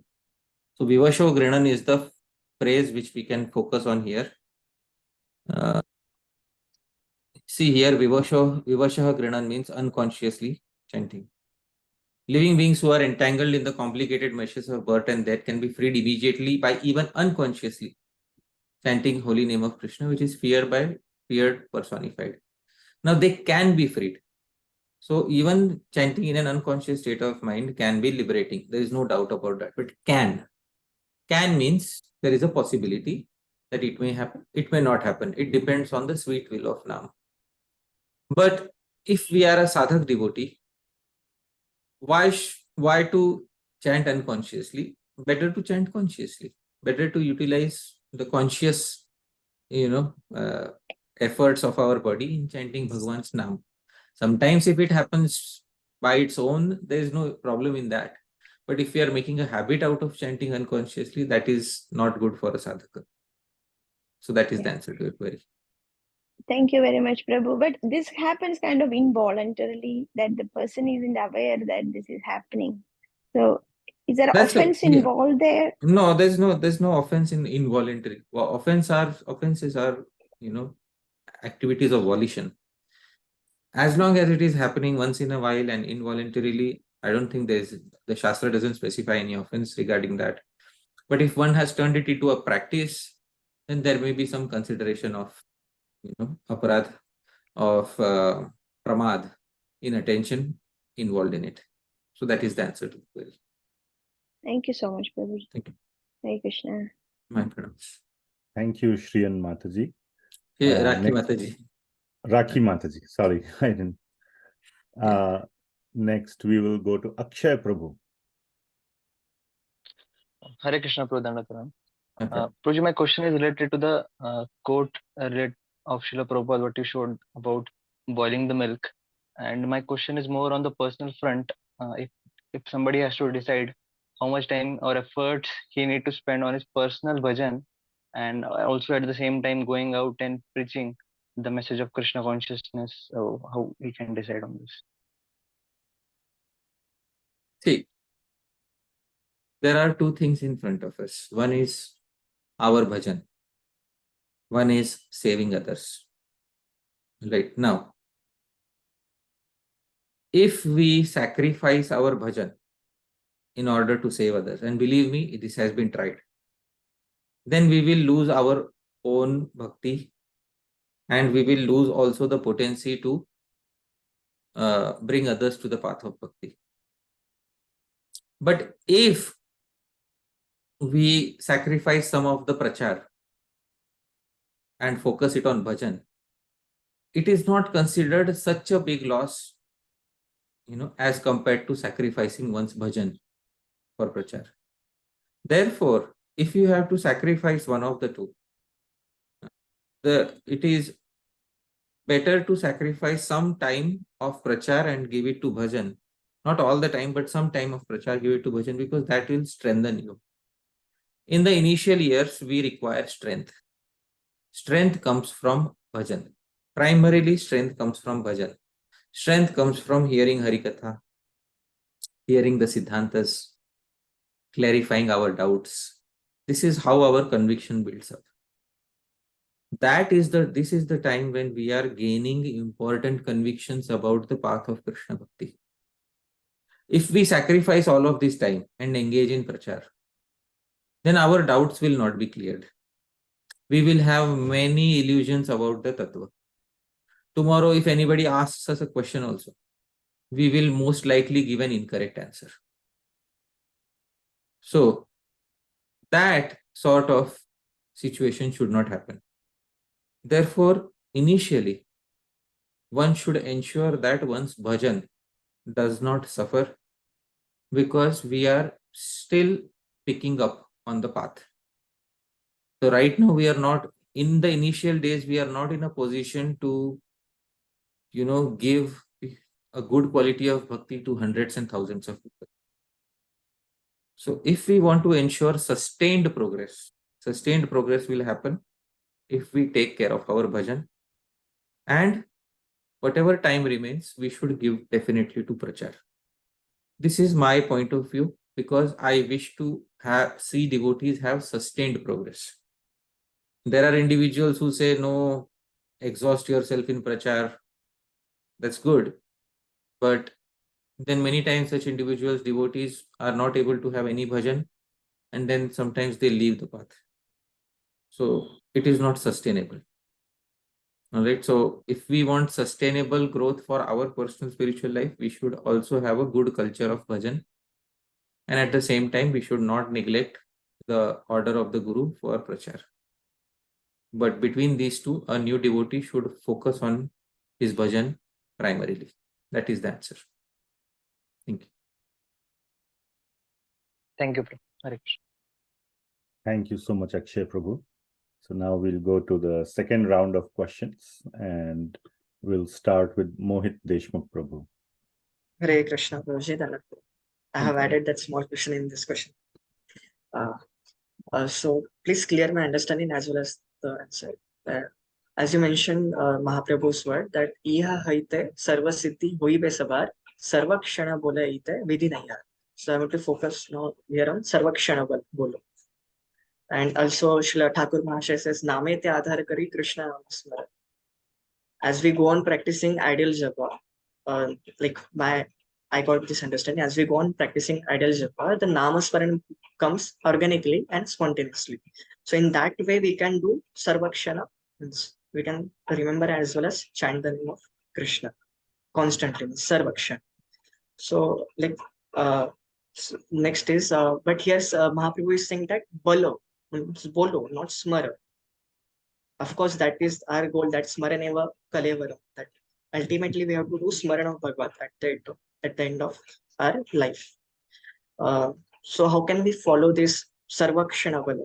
And also you answered to Tanvi Mataji that kirtan, we can do kirtan, but the aprad and naam abhas is also applicable to kirtan, right? Okay, let's tackle one question at a time. Yes. Otherwise, the audience will be confused. All right. So first thing is, in Mahaprabhu says sarva kshana bala. So we'll have to clarify to the audience who are listening. Mahaprabhu says perform japa at all times. So how can we perform japa at all times? That is the basic query, right? So when a teacher gives a particular instruction, we have to understand the spirit of the law more than the letter of the law.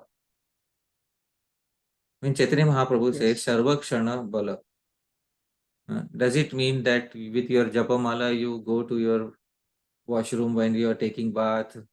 When you are going to sleep, you go with your Japamala. What is the meaning? What is the intention of, what is the Acharya Abhipraya? What is the intention of the Acharya in Sarvakshan?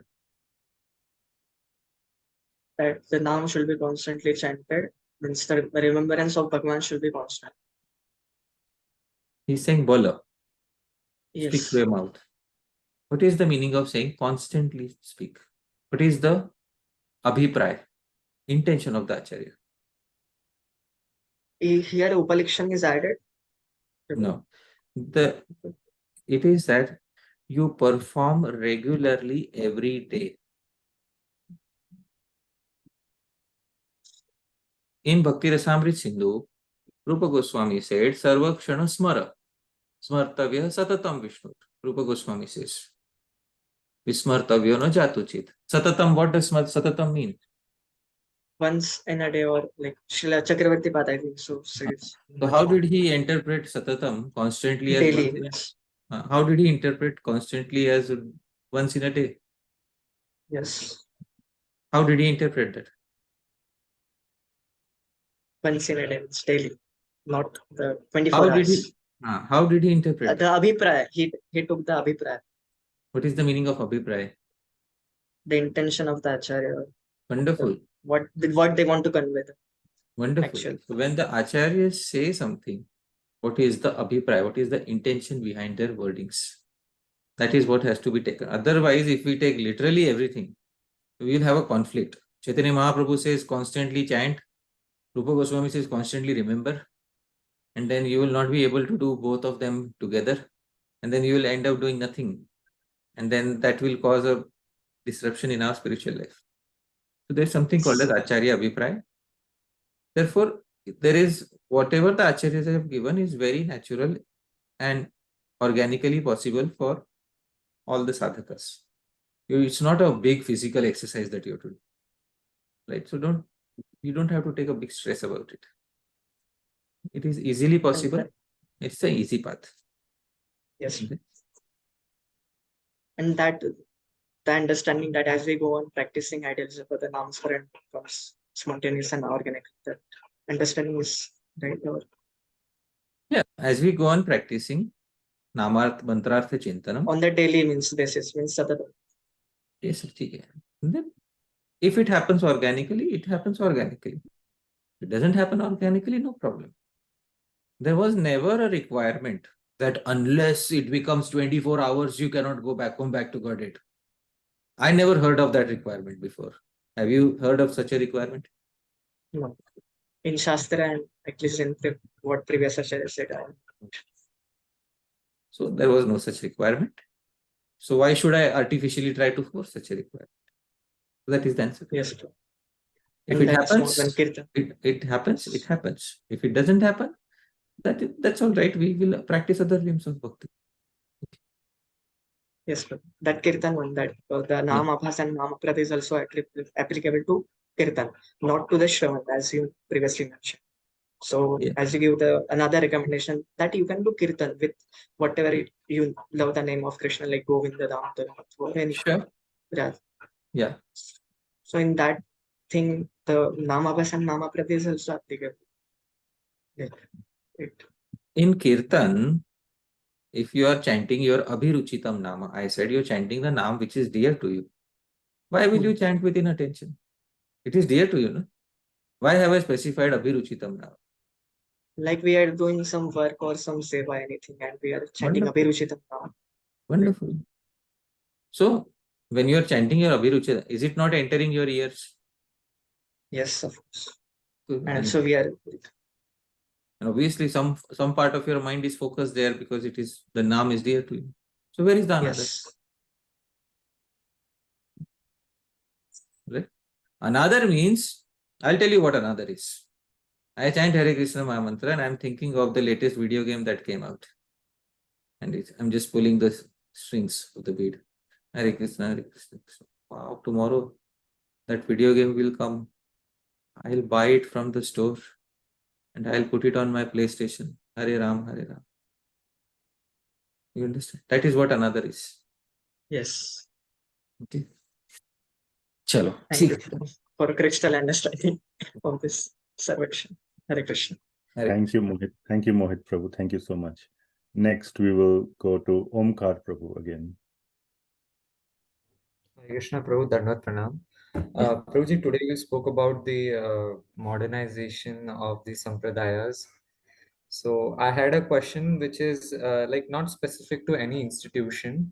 As we see all the Vedic schools, Vaishnava Sampradayas and other schools also, they are basically into making institutions, and the main focus what I see nowadays is on preserving the Vedic culture, or let's say bringing out the teens from their addictions, etc., etc. things.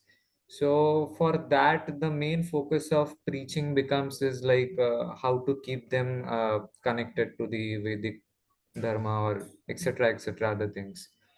There, when we speak about this thing that bringing more number of people can dilute any school or any sampradaya, there the point is raised that these people are at least coming to the level of accepting Vedic dharma, or maybe who are followers but becoming a serious, at least in identity itself.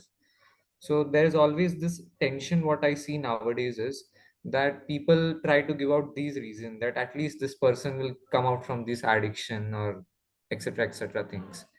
And even the conferences and whatever the things go on for like how to preach, that's the main focus which goes on nowadays.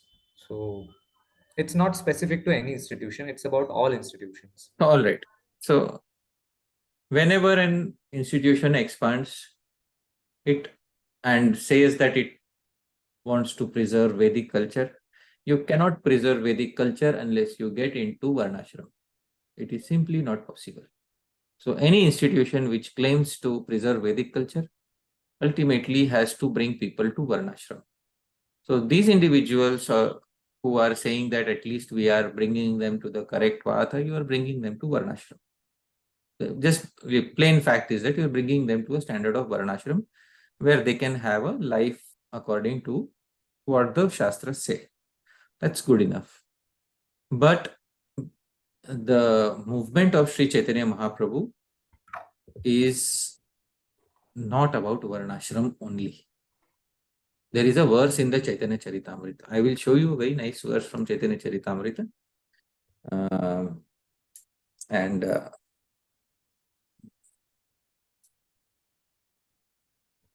Yeah. Chaitanya Mahaprabhu ultimately wanted something. And this is a verse in Madhya Leela 22.93.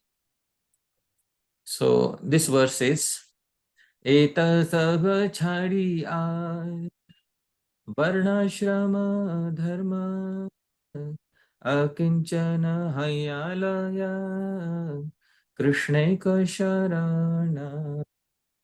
Eta sabha chhadi, or varnashram dharma. Without hesitation, one should take exclusive shelter of Lord Krishna with full confidence, giving up bad association, even neglecting the regulative principles of Varna and Ashramas. That is to say, one should abandon all material attachment. Ultimately, Sri Chaitanya Mahaprabhu wants to bring us to this point. Now, somebody may say we can't bring many people, most of the people to this point. We can only bring them to a point where they can enter into Varnashram. Fair enough. See, that is how institutions who expand ultimately turn out to be. They have to have an aspect which has Varnashram within it. And our acharyas understood this. And therefore, the acharyas who founded the institutions, therefore gave so much space to Varnashram within their institutions. Now, some devotees want to do that. That is good. They can try to do that. No problem in trying to implement Varnashram and something like that. No issue at all. But at the same time, they should also understand what is the ultimate goal of doing all of this. So that is the reply. Yes, true. But just this point that often sometimes it just gets jumbled up, that they don't even go into the Varnashram system and not even into the Bhakti. I mean, it's just for any person, or see, as long as somebody has chanted even one name of Bhagwan, they have been benefited. Let's just look at it that way. Yes, sure. Thank you. Dandavat. Thank you, Omkar Prabhu.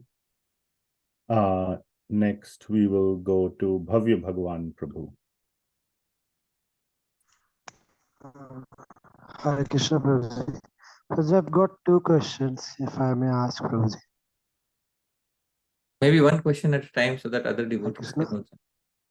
can also get a chance. Yeah, sure. So Prabhuji, my first question. Yeah, thank you. My first question is sometimes, I mean, we are looking for some answer, and really it comes through while we are chanting. Maybe Krishna reciprocates us and gives us some sort of realization, which leads us to a particular answer which we were hankering for since a very long time, Prabhuji. So, Prabhuji, how do we really perceive that? Can we really, I mean, how do we really take that reciprocation, Prabhu? Can that happen to somebody like us? If there is a specific answer to a query that Bhagwan gives while performing japa, we can note it down and we can be grateful to Bhagwan after we have finished the japa.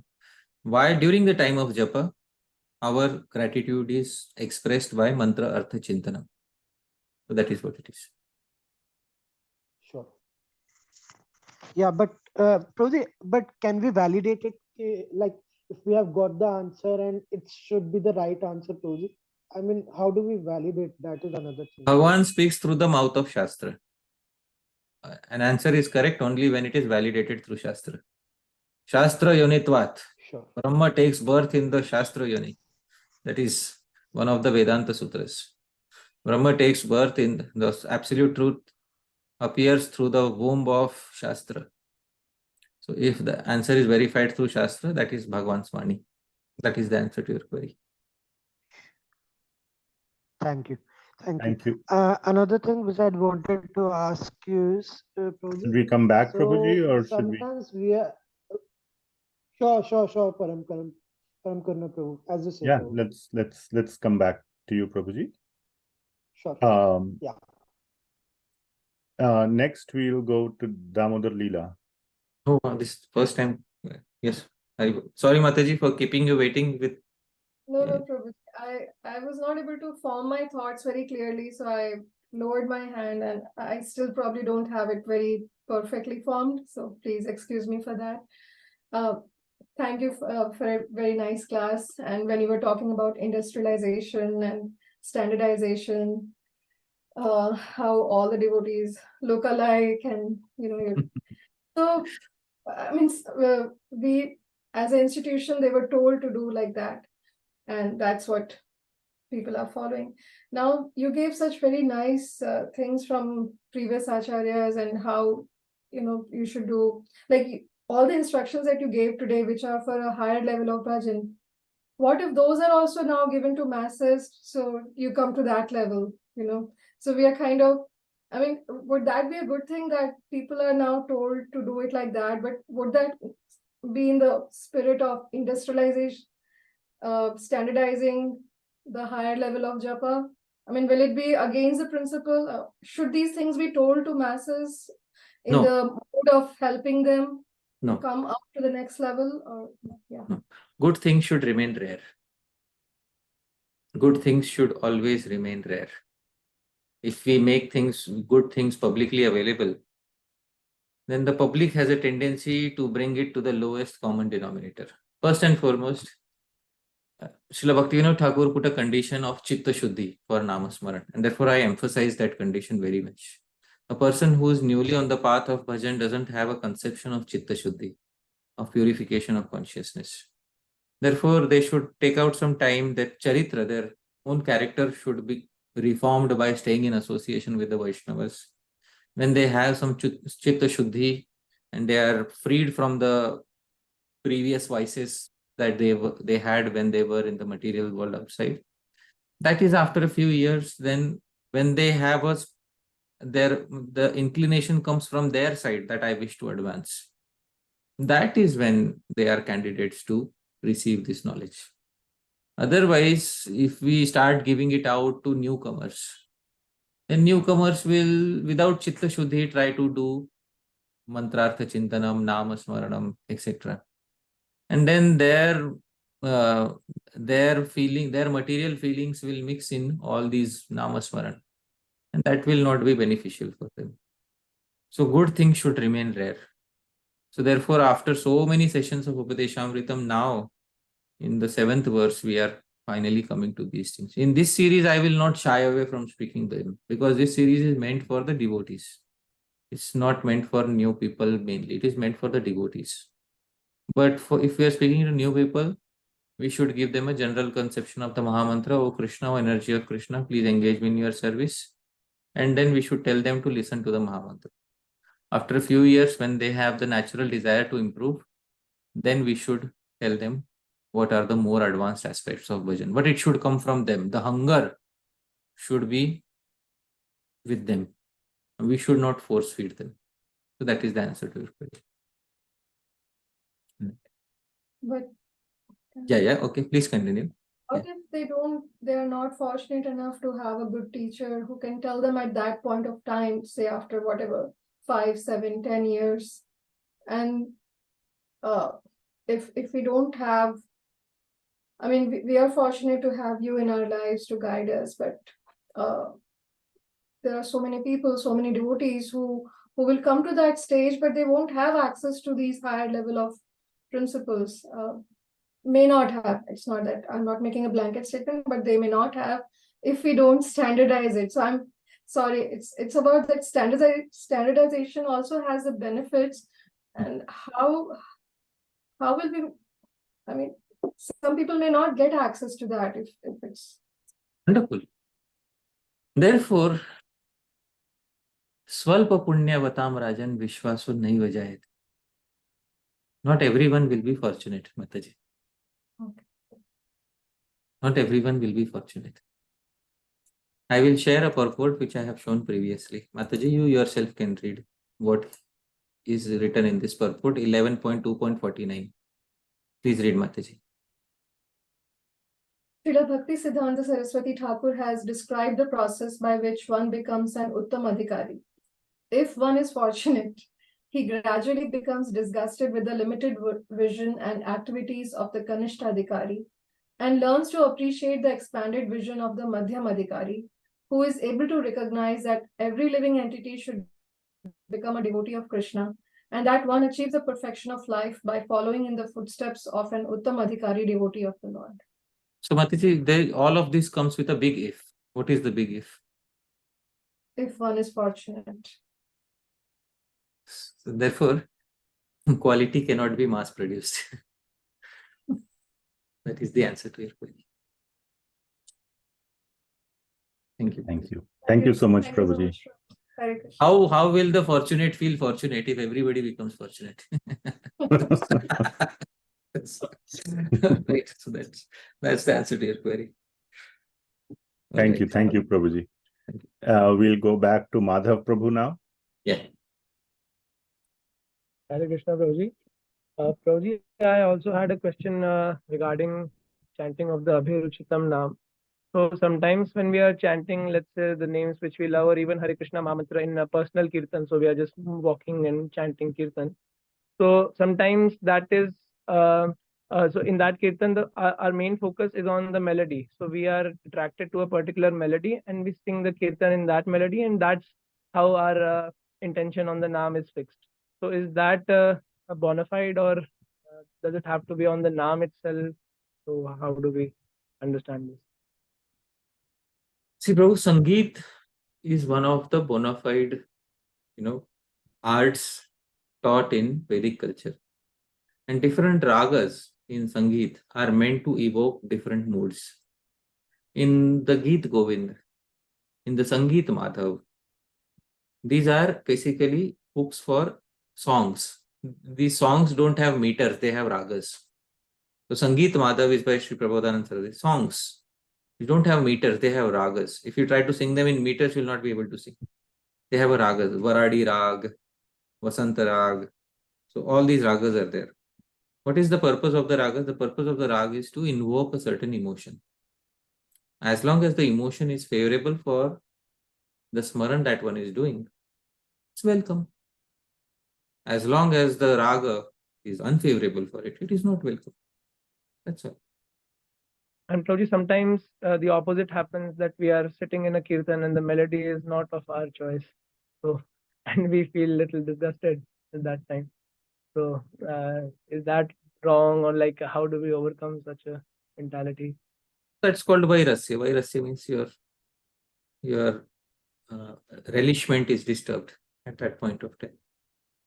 It's a natural side effect of being a member of a society where hundreds of people are given a chance to perform kirtan.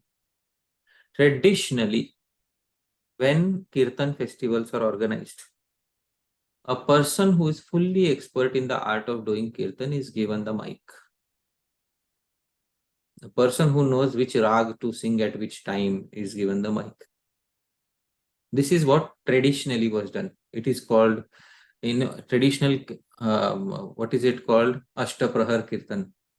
In Navadvip, they still happen, Ashtaprahar Kirtan. Ashtaprahar Kirtan, then there is, in the beginning, there is Adhivas Kirtan. In Ashtaprahar Kirtan, the person who traditionally, nowadays, the Ashtaprahar Kirtans are also losing their quality.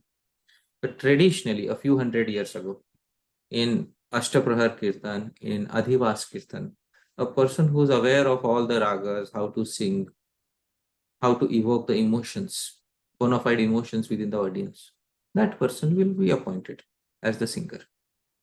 Nowadays, because you have hundreds and thousands of people, everybody should be given a chance. Let's be merciful, even if the mood of the audience is destroyed. What can you do? Right? Thank you. Thank you, Prabhuji. We'll go to Mohit Deshmukh Prabhu again. Yeah. Thank you so much, Prabhu, for again giving the chance to this question. There is a silly question actually, but actually this question is from many means in the world. Like sometimes we hear and it is recommended by acaryas to emulate the mood of Sri Chaitanya Mahaprabhu, or the mood emulate. So I want to know the difference between imitation and emulation. Can you explain, Prabhuji, the difference between imitation and emulation? Imitation is mainly on the external bodily level. Emulation is emulation of the mood. That is what it is. Imitation is, I'll tell you an example of imitation. Imitation is mentioned in Hari Bhakti Vilas, in the first Vilas. It is mentioned. I will pull out the reference. Where it is said that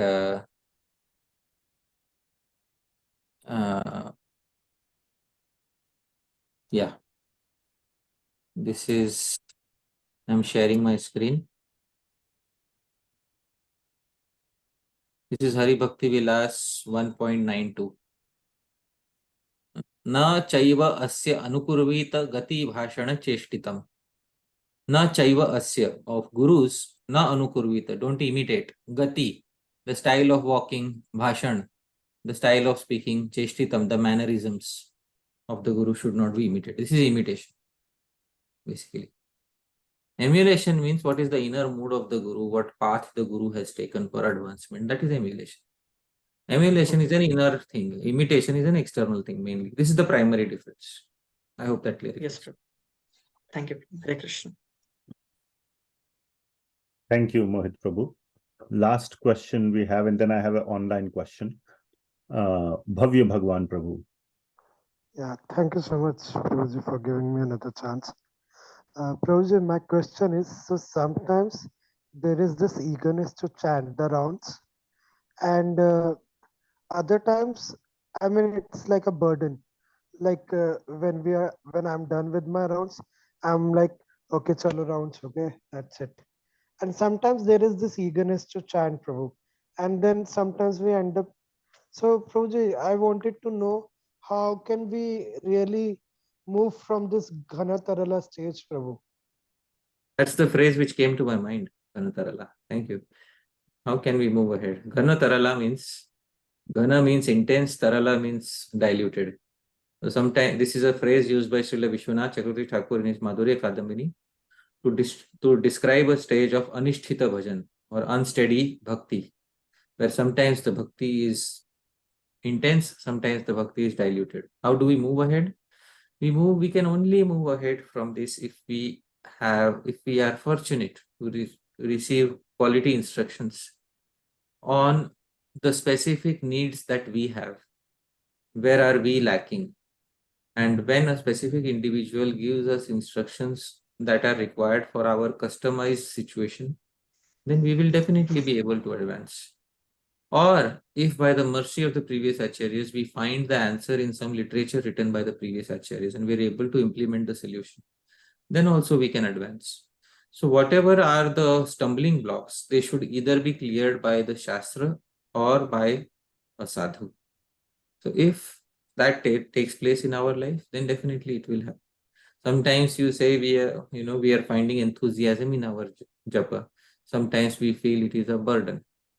Obviously, the indications are that because mantrartha chintanam is not included in such a japa. All the indications are pointing in this direction. Obviously, mantrartha chintanam is not included in such a japa.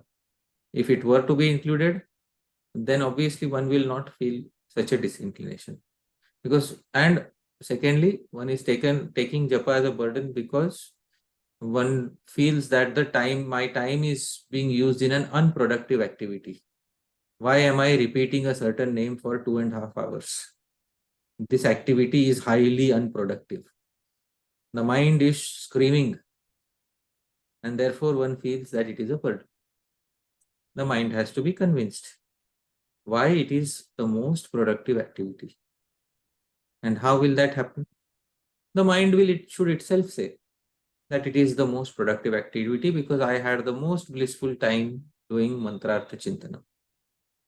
When the mind will itself say, then the mind will give its own answer to itself, how it is the most productive activity, and then the mind will not ask the question again. That is the answer to your query. Thank you, Prabhuji. Thank you so much. Thank you. Thank you, Prabhuji. Thank you so much. I have an online question from Dhananjay Tiwari Prabhu.